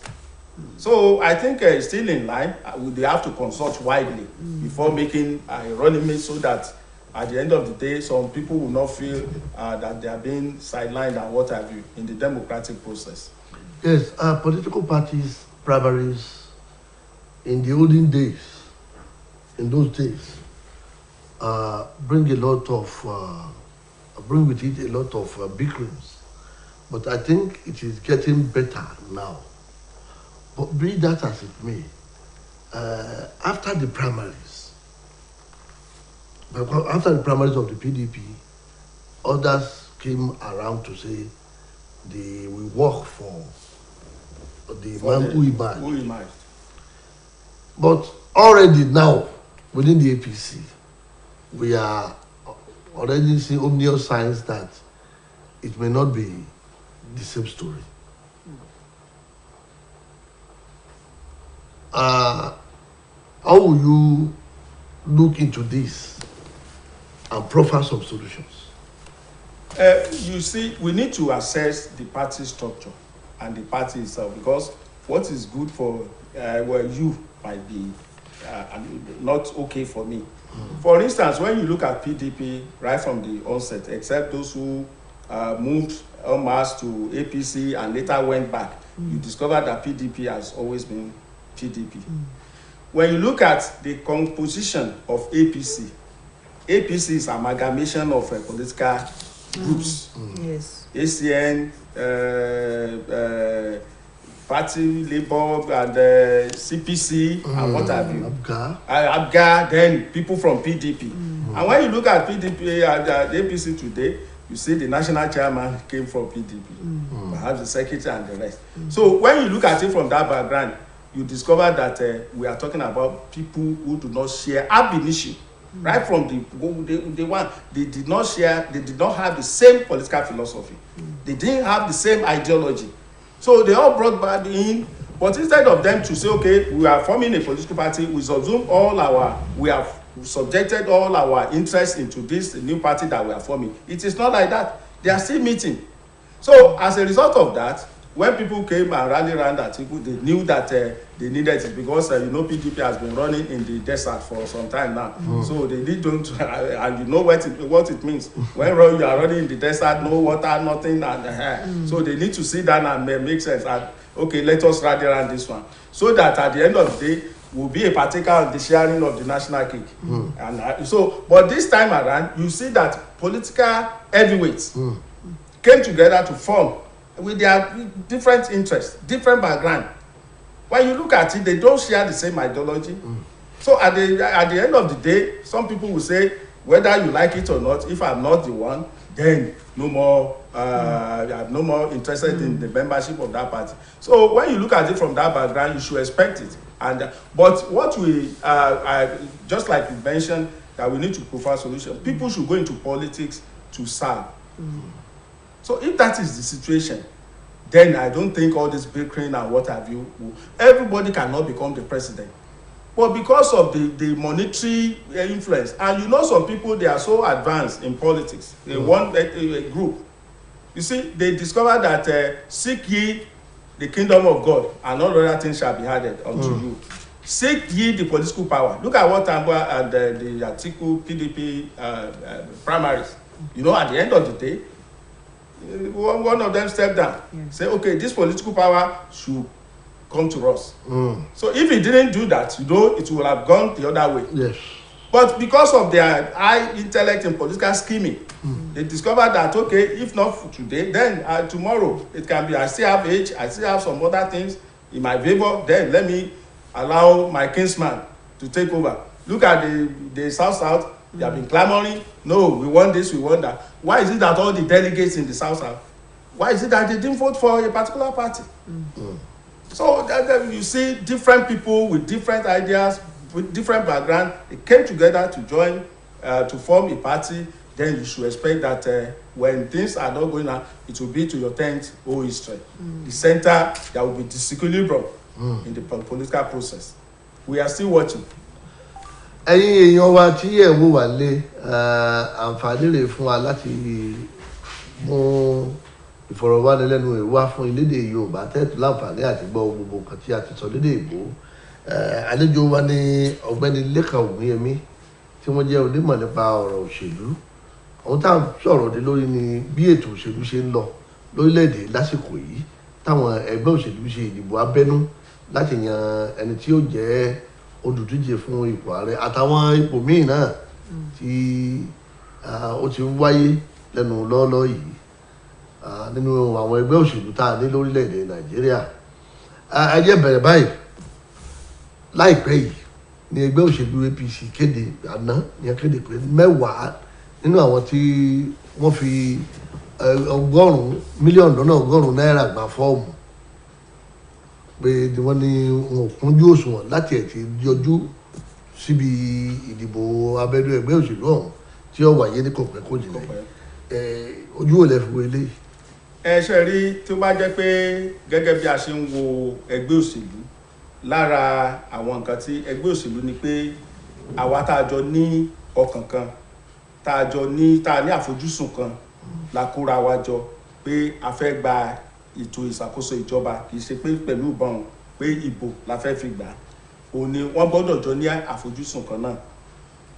Tá a bá wò ó láti ibẹ̀ yẹn a rí i pé ìgbésẹ̀ tí àwọn tí wọ́n yàn wípé kán ṣàyẹ̀wò àwọn olùdíje a rí i pé ìgbésẹ̀ yẹn tá a bá wò láti ibẹ̀ yẹn ni pé tí ẹgbẹ́ òṣèlú bá sọ tó bá ti jẹ́ pé wọ́n sọ pẹ̀lú òótọ́ ọnú tí kìí ṣe pé àgbékalẹ̀ yẹn láti pa ẹnìkan lára tàbí láti mú ẹnìkan mọ́lẹ̀ ni wọ́n fi ṣe, kò yẹ kó mú awuyewuye dání.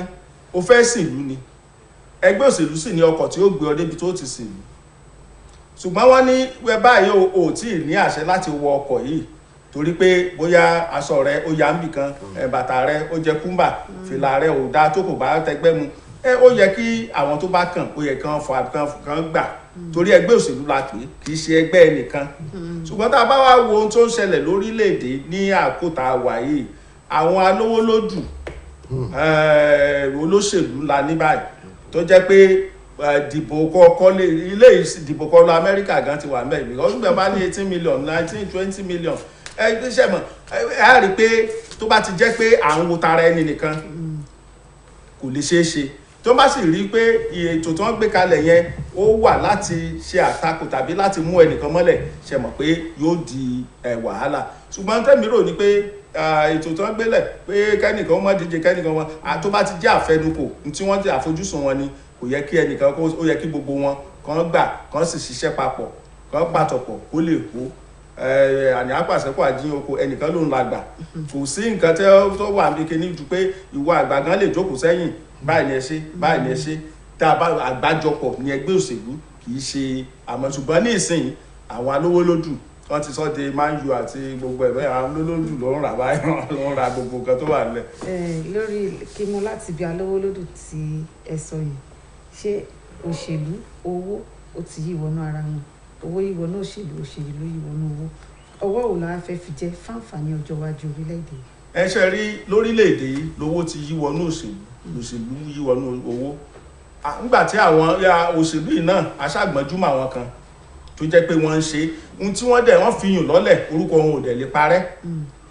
Ẹnìkan wò sùsùn ó ní bíbi tí mo wà yìí owó tá a bá ti ń rí tí ò sí ìṣòwò epo tí ò sí ṣe ẹ̀kọ́ ò ní ọ̀fàkùtẹ̀lẹ̀ tó lè mú àwọn èèyàn mìíràn. Ẹ dẹ̀ rí pé níbi tí ètò ẹ̀kọ́ yẹn wà à ń pé a máa bára wájà ṣe ẹ rí pé ó yàtọ̀, àwùjọ yẹn yàtọ̀. Ṣùgbọ́n ẹlòmíì ọ̀tọ̀ ni àfojúsùn àwọn èèyàn. Ṣùgbọ́n nísìnyí tí owó yẹn tó wá owó wá ní kíní gbogbo àwọn yẹn náà àpé wọn ẹ ṣe ń di pẹpẹ ó lẹ́tì jẹ́ di pẹpẹ tí ò bá ti wó pẹpẹ palẹ̀. Ṣùgbọ́n nísìnyí àti pẹpẹ o àti tó fi mọ pẹpẹ o ní wọ́n gbẹ ní rírọ mi. Ṣùgbọ́n owó tó wá yí wọnú òṣèlú yìí kò lè ṣe èso rere torí ẹlòmíì lówó lọ mo sọ̀rọ̀ o gbogbo olówó náà ló ní àìdíà ló ní kíní o ṣùgbọ́n tó jẹ́ pé làákàyè ó lè má gbé tó wà nílẹ̀, owó lè wà ìlera ẹ̀ ó lè má gbé tó wà nílẹ̀, àfojúsùn ẹ̀ ó lè má gbé tó wà nílẹ̀. Tó bá lówó yẹn jẹ́ mọ̀ kò kì í wá ṣe pé dandan mo ti lówó yìí náà mo sì gbọ́dọ̀ ra ipò bí ẹ ń bá ń ra kò ní nísìn bí ẹ pé wọ́n ń ra ipò torí mi ò rí pòfẹ́sọ̀ tó lè rìtáyà nísìn tí ó wà sọ pé ìjọba àbílẹ̀ gan òun fẹ́ ṣàtúnṣe ńbẹ̀ bọ́ bá fẹ́ dìbò kánsílọ̀ gan owó lè já ń tàn mọ́ torí owó ni gbogbo ẹ̀ sìn ṣùgbọ́n owó tá à ń ṣe yìí ọlọ́mọdé owó gbogbo ẹ̀ mọ́lẹ̀. Tá a bá tún wá ní káwọ́ báyìí tí ẹnìkan bá ti jáwé olúborí gẹ́gẹ́ bí olùdíje ẹgbẹ́ òṣèlú kan wọ́n á máa sáré pé ẹni báyìí lèyàn á mọ̀ láti jẹ́ igbákejì. Ṣé ó yẹ ká ṣẹ̀ṣẹ̀ máa dúró dìgbà tí ìbò bá ti kù fẹ́fẹ́ tí nǹkan tètò òṣèlú ti ń gbóná jàjà àbí ó yẹ kí wọ́n ti mọ̀ pé àfojúsùn wa ó ṣeéṣe kó jẹ́ ẹni báyìí ní ó jáwé olúborí ẹ jẹ́ ká ti rò sílẹ̀ pé ẹni tí ó jẹ́ amúgbálẹ́gbẹ̀rẹ̀ tí wọ́n jọ ṣèjọba ni. Ṣe mọ̀ tẹran bá ti délẹ̀ ló tó ní ojúmọ́ yán ọlọ́dẹ kí ẹran tó délẹ̀ àfojúsùn yẹn ṣe mọ̀ pé n tí à ń wò ni pé kì í ṣe pé n tẹ́wọ́n kálukú ní lágbárí náà fi ń dìbò báyìí o ọ̀rọ̀ owó ni o wọ́n lè máa rò síbi báyìí kó jábí báyìí ṣùgbọ́n n tó ṣẹlẹ̀ ni pé àti mú igbákejì àjọmọ nígbà tí ẹnìkan bá ti jáwé olúborí pé eléyìí ni ó ṣe ojú ẹgbẹ́ wa níbi ìdìbò àti wá mú igbákejì yẹn ó ti wá di àpérò láàrin àwọn ẹgbẹ́ òṣèlú yẹn àwọn náà jókòó náà wo àwọn àmúyẹ tí wọ́n fẹ́ náà wo ibi tí ó yẹ kó lọ no wo ta ni inú ibi tó yẹ kó lọ ta ni ẹni náà tí a lè fojú sùn pé tí ó lè ṣe iṣẹ́ yẹn ó ti di tẹgbẹ́ òṣèlú torí pé kì í ṣe ẹni tí ó jáwé olúborí nìkan ló nìkan ní ẹ̀sìn òun ló ń lọ sojú ẹgbẹ́ òṣèlú ni ṣùgbọ́n tí ó ṣe tó bá di pé lẹ́yìn ìbò náà tó mú kọ́nà ó kọ́ gbàdúrà kọ́nà ó yan èèyàn rẹ̀ fún ọ tí ìṣẹ́ tí ó mọ jin ẹni tó bá wà ń bẹ̀ lẹ́sẹ̀ tí ó dá tí gbogbo ẹ̀ ó dàrú ṣùgbọ́n àwọn náà ó jókòó ó dára pé kàn jọ jókòó kàn jọ fi ojú wò ṣùgbọ́n kẹ́nìkan sọ pé eléyìí gan gbẹgbẹ́ kì í ṣe ẹgbẹ́ rẹ̀ ẹgbẹ́ òṣèlú la pè àgbájọ ọwọ́ la fi sọ̀yà ni ọ̀rọ̀ ẹgbẹ́ òṣèlú ẹ kó jẹ́. Yes, dear viewers at home, we are beginning to get to the climax of the program. And before we do that, let me put a question to Mr. Obuyemi. Yes, Nigeria will elect a president. What kind of president should we expect now, or do we need now? You see, when we look at what is going on in the country today, we need somebody who can fix the security and the economy of the country. And for you to do that, you have to think beyond the box. Somebody who has the KSA, knowledge, skill, and aptitude about governance, and somebody who is agile. Because, one thing is that you have all these things, but you are immobile, and because of one reason or the other. So we need somebody who, above everything, somebody who fears God. Because this country, our problem is that our leaders don't fear God. If you fear God, I don't know why you are amassing wealth for yourself.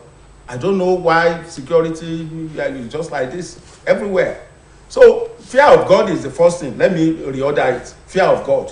And somebody who has the interest of the Talakawas in mind, like the likes of Awolowo, Aminu Kano, and what have you. These are the people you see, and somebody who has probity and the concept of accountability and integrity, not just integrity by the word of mouth or what have you. So somebody who has and will be able to, because the security is the first thing that we have to challenge. Then by the time we have the security, then you talk about the economy. And to fix the economy, you must understand the economic concepts. You see, you cannot give what you don't have. So if you just put somebody there, I'm a businessman, I've been making this, through what means have you been making it? You want to solve a problem like the economy problem, inflation, and what have you. What are the things that you want to use? Are you using monetary something to solve it? Monetary policy, or are you using fiscal policy to solve the problem? So we need somebody who will be able to understand the nitty-gritty about the economy, the security, and what have you, and the ability and capability and capacity to discharge. So with all this and with fear of God in his or her mind, definitely I think we'll be able to move mountains. The economy is so buoyant because we thought by now the economy would have capsized and nosedive and what have you, but God is still at least with us, and we are still managing despite the spontaneous loan that we have taken. So we need to look at this factor. Somebody will be able to discharge. Thank you very much, sir. It is on this note that we shall be taking the commercial aspect of the program, sponsored by Living Without Poverty organization that we call LAPO. And before we go to that, let us appreciate Mr. Leka Obuyemi for coming and for sharing your knowledge with the people of the state. Thank you. Tobi Tokwe? Yes. Where are we going now? Thank you once again, Mr. Obuyemi. We appreciate your coming. Yes, let's have the commercial segment on here now. We at LAPO are committed to poverty eradication. We equally believe that the battle against poverty requires the effort of everyone.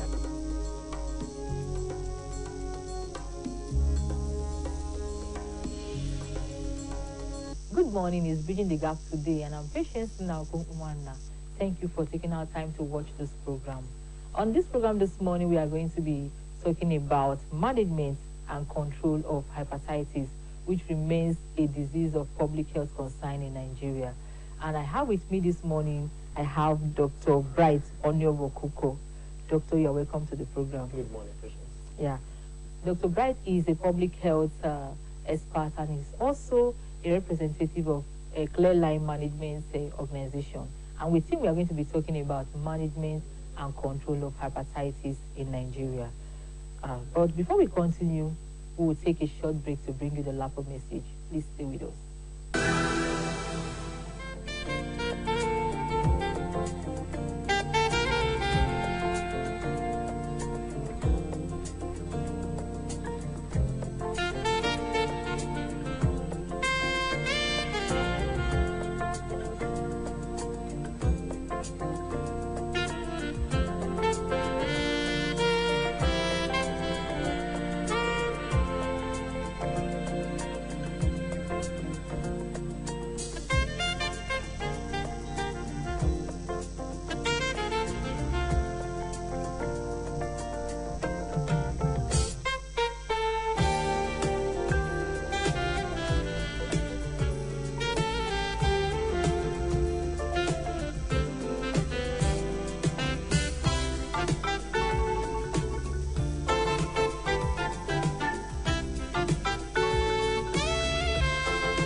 Welcome back from LAPO message.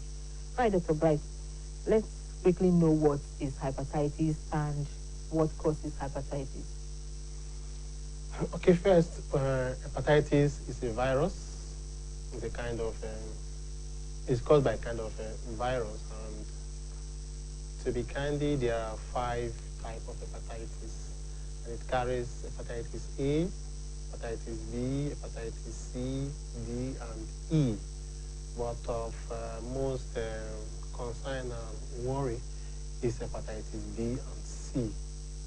Those are the ones that are transmitted through blood and blood products, while the A, D, and E, they are transferred through fecal oral contact, that is to say, contamination with feces, and it gets to one's mouth. So that's just the 2 groups that we have, the one that has to do with blood and the one that does not have to do with blood.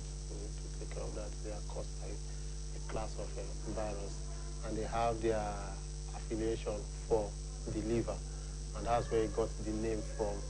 Hepa is liver, titis, the titis is a kind of a swollen liver, so an inflamed liver, so it's a virus that causes inflammation of the liver. All right. So what are the symptoms or the signs of hepatitis and how, okay, you've told us of how it is contacted. Okay, yeah, maybe I'll throw more light on that as we go on. Okay, yes. So you will tell us now the signs and symptoms of hepatitis and how you can contact hepatitis.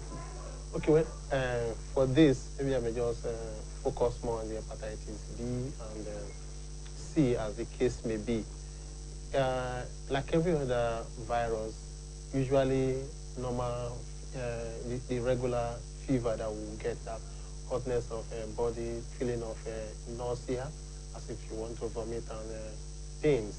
And of course, you could also have abdominal pain. But one classical thing is that because the liver is affected, the liver would have lost some of its function. So you could actually have this yellow coloration of the eyes, you know, of the sclera. So instead of having a white eye, you are getting some kind of yellowish coloration. It's as a result of some things that should have been excreted by the liver. So they find their way into the bloodstream, and of course it will also stain the sclera. So apart from that, having fever, you also have abdominal pains. You could have other forms of pains, nausea, and of course, yeah, it's just ranges from that mild feeling. And of course, some persons may not even show any symptom of it. And for hepatitis, it actually comes in, let me call it like 3 stages. You could have some persons who are asymptomatic, that they don't have any symptom at all. Then you could have some that could have that acute phase of it. That's when you have the fever, the abdominal pain. The abdominal pain is usually right-sided, because that is where you have the liver. And of course, the liver also happens to be one of the very functional organ in the body. So you could have that pain because of the inflammation of the liver. And of course, like I said, coloration of the eyes. All right. How common is hepatitis in our environment, like in Nigeria, and how deadly is hepatitis? Well, it's something that is common, and of course, like I said, many people are carriers, so they may not even just even know if they are carrying the virus with them. But when you now have those that have that acute phase, you know, that one could actually be terrible, because the liver can actually pack up, and of course, because of the role of the liver, if it packs up, the person may not have the chance to live. We're talking about is prevalence in our environment. Well, understanding the peculiarity of our system in terms of data being a challenge, one may not be able to just quote a particular figure, but it's something that is prevalent, and until people kind of wake up to say, let us get to go for the hepatitis B test, and we start documenting a whole lot of it may not, we may not be able to say, okay, this is the figure that we have, but it is something that is very, very prevalent in our environment.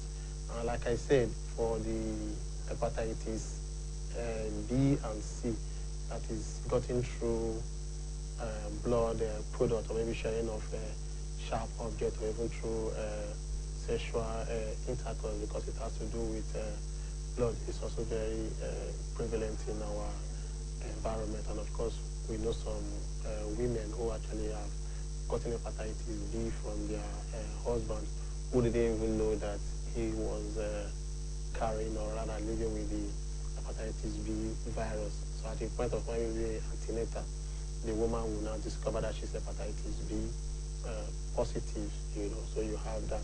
But for the hepatitis A, C, and D, like I said, those ones could just come and just also just fizzle away. They are not as bad as the hepatitis B and C. I actually take the hepatitis B as the bad one, because it can actually affect the liver to the point that it could make some persons to be prone to probably liver cancer, but most especially liver cirrhosis, and the liver becoming shrink. And of course, when that one happens, you're going to have liver failure, and that's it. All right, let's quickly take a short break here to bring you the faces of LAPO. And when we come back, we're going to be talking about how to manage hepatitis during pregnancy. Please stay with us.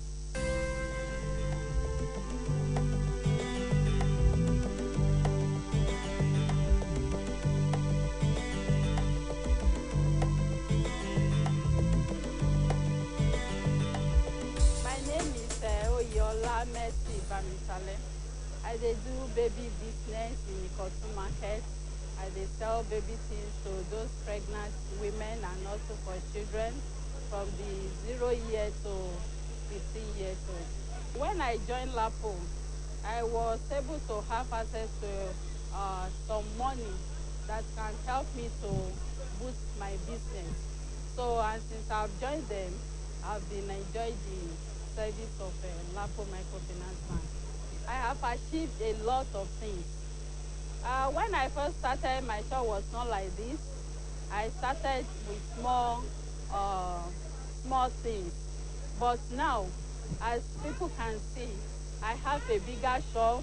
I can travel out of the country to get more of my goods, even to buy it in Lagos. And there was a time we were invited for a seminar.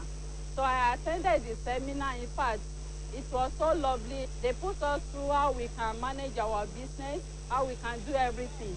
In fact, out of what I benefited from LAPO was the savings. Because whenever you get a loan from LAPO, they also give you opportunity to save so that you not use all your money for business. You have a backup savings. So in fact, that one is even enough for me, because whenever I'm paying back my money, I must make sure I also make some savings, in which I've been doing. So this one enabled me to even save for future purposes. So many advantages. Anytime I just need help from them, maybe I need money to quickly get some goods. Once I just call my CSO like this, please, I need some money, they will always attend to me. Within a week, the money is ready. My business is stable. I have enough goods, even more than the way I started. In fact, I've been advertising, publicizing LAPO to most people, because in terms of their interest rate, it's better than every other microfinance bank. I've been to so many microfinance banks. Some of them have visited my shop. They saw the way everything is shining, thinking that, okay, when they come in, if I ask them of their interest rate, all other banks, all other microfinance banks, they have the higher rate, higher interest rate. But in terms of LAPO, their interest is very interesting. In fact, it's affordable.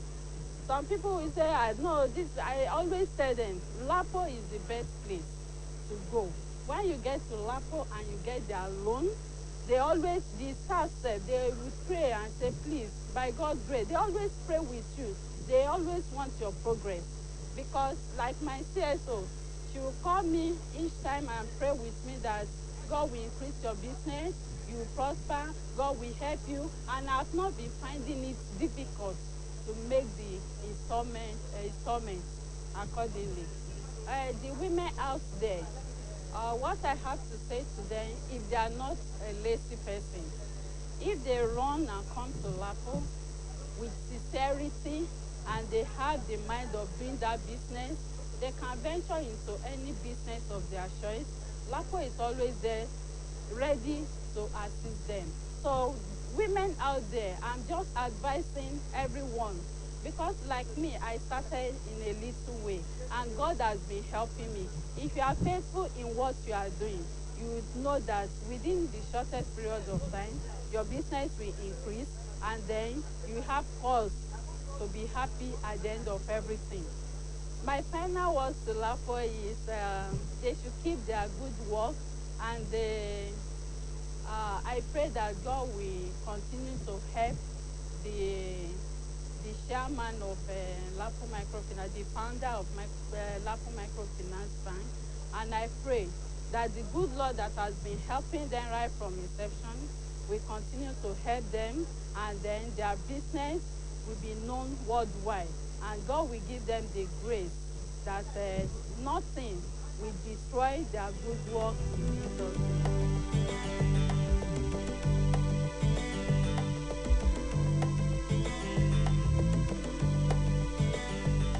Welcome back from Faces of LAPO. All right, doctor, let's quickly look at how we can manage hepatitis during pregnancy. Okay, well, first, I will also, before we talk about managing it in pregnancy, there is the need to let the public know that, yes, in as much as hepatitis B can be dangerous, we also have the vaccine for it. There's the vaccine for hepatitis B, so people are advised to go get a shot for hepatitis B vaccine, especially those who are working in areas where they are exposed to probably sharps or even blood products, maybe especially health workers, because you need the validity quantity of blood or other exposure to get infected with hepatitis B. So for those in those areas, they need to get immunization for that. Then for women, yes, a woman who is pregnant is always advisable that she goes to register for antenatal, and during that antenatal, a whole lot of screening will be done. And of course, for some facilities, you surely going to have the hepatitis B screening done. And if it is done, yes, she needs to follow the advice that has been given to her. One thing about some of these viruses is that it can be self-limiting, in the sense that hepatitis B virus can just fizzle away on its own, but for some, it will not just go. It's going to be there and goes into the chronic phase. So for those who may have been diagnosed of having hepatitis B, whether they are symptomatic or they are not symptomatic, one major advice is things that will put pressure on the liver, because the virus already putting some pressure on the liver. So by the time you put further pressure on the liver, it's going to cause, it will make the liver deteriorate very, very fast. So in as much as you may not have, this is a particular drug or whatever that you may need to take for it, but you just need to follow the advice that has been given by the medical personnel. Yes, there's this immunoglobulin that can actually be given, but if you look at the dose regimen, it's actually very, very expensive. But like I said, it shouldn't be something that should throw anybody who is positive out of the line. There are outlined management, follow-up, and other things that the person may need to do, and of course, monitoring of the liver regularly. Of course, that is not something you can do in your own closet. It has to be in a medical facility. So for the pregnant woman, whether you're hepatitis B positive or not, it's really advisable that you go for your routine antenatal care, and of course, during that period, whatever thing that has been picked up will surely be managed accordingly. But does it affect the baby? Yeah, well, whatever affects the mother will also affect the baby. But many times, because of those, the role of the mother's antibodies on the child, you may have to wait for some time to detect if you have them. But whatever thing affects the mother surely will affect the baby. Well, can we also look at risk factors? Okay, well, like I did mention, because now we're just looking at the hepatitis as a whole. Like I talked about the A, C, and A, D, and E. Like I did mention, risk factors could also be a role in your environment.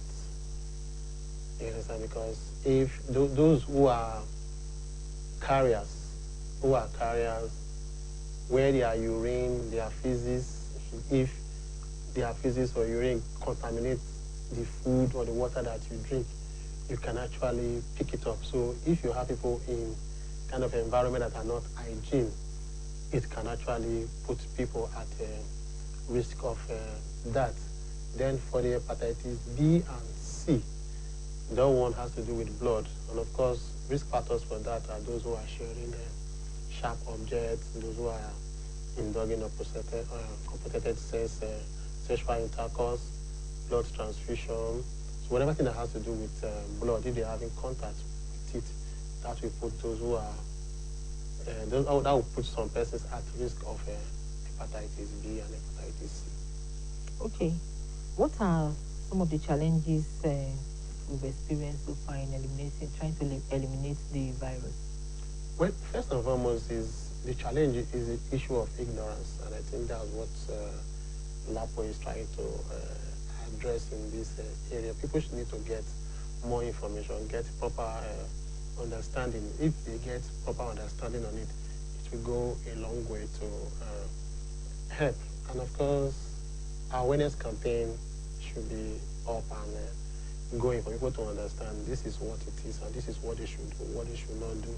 in terms of that. So basically, information is a challenge.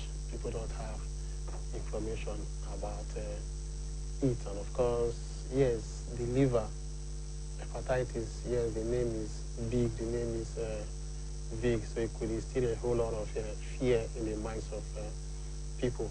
But if we could get to understand that this is what it is, it will go a long way to help us. And we cannot help to call on the government to create enabling environment, or also try to make some resources available that will enable more persons to be screened for hepatitis B, or even the other hepatitis, and also making the vaccine much more easy and accessible for us.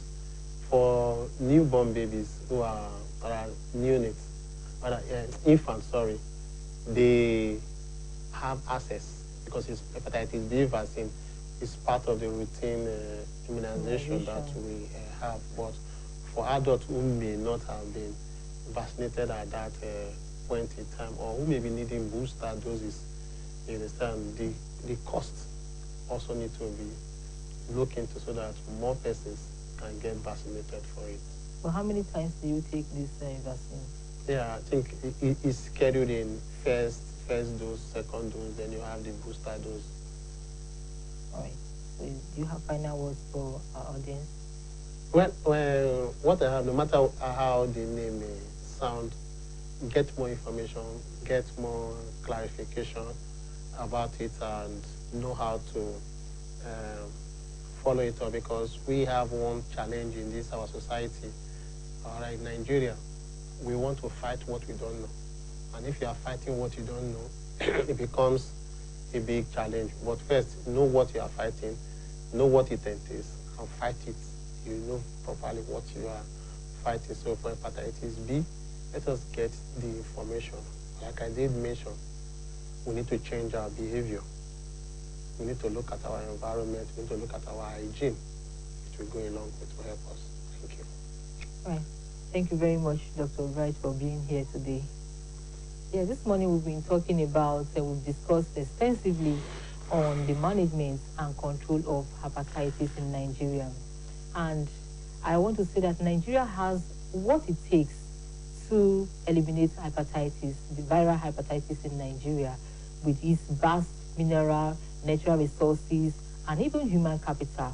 However, what is needed, what we need is a strong political will and financial commitment by governments at all levels to be able to finance a strong, a very effective elimination strategy. And that is the only thing that can help us in eliminating or in managing and controlling hepatitis in Nigeria. That's where we'll end the program for today. If you want to reach out to us, you can simply do this by calling on the numbers on the screen or sending us text messages. You can equally visit us at our corporate head office at number 18 Dunsin Road, Benin City. And please don't forget that this program comes your way from Lift Above Poverty Organization, LAPO.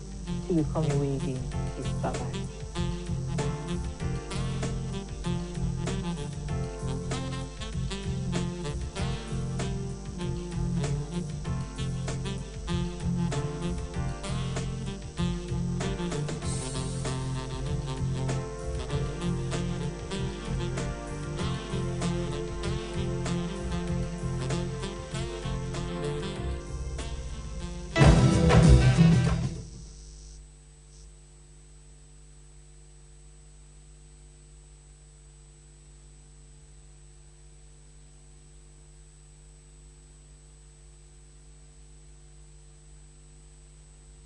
Yes, having enjoyed that piece by Living Above Poverty Organization, LAPO, we have come to the end of today's edition of Saturday Morning Treat on OSBC Television. We are very grateful to our guests, Dr. Shiji Olamiju and Mr. Wale and Mr. Lekman Ogunyemi, who have turned up to participate in the program this morning. And we want to appreciate those who have worked with us at the studio end here. We want to thank the people at the VTR, the MCR, the TriCaster, and the people at the engineering end.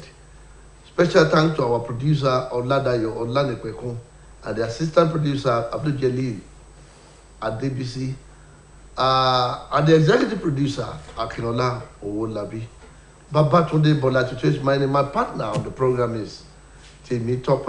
Abdul Karim, please say a word or two. Yes, until next week when we shall be coming your way with another fresh edition of Saturday Morning Treats. Temi Tope, Abdul Karim is my name.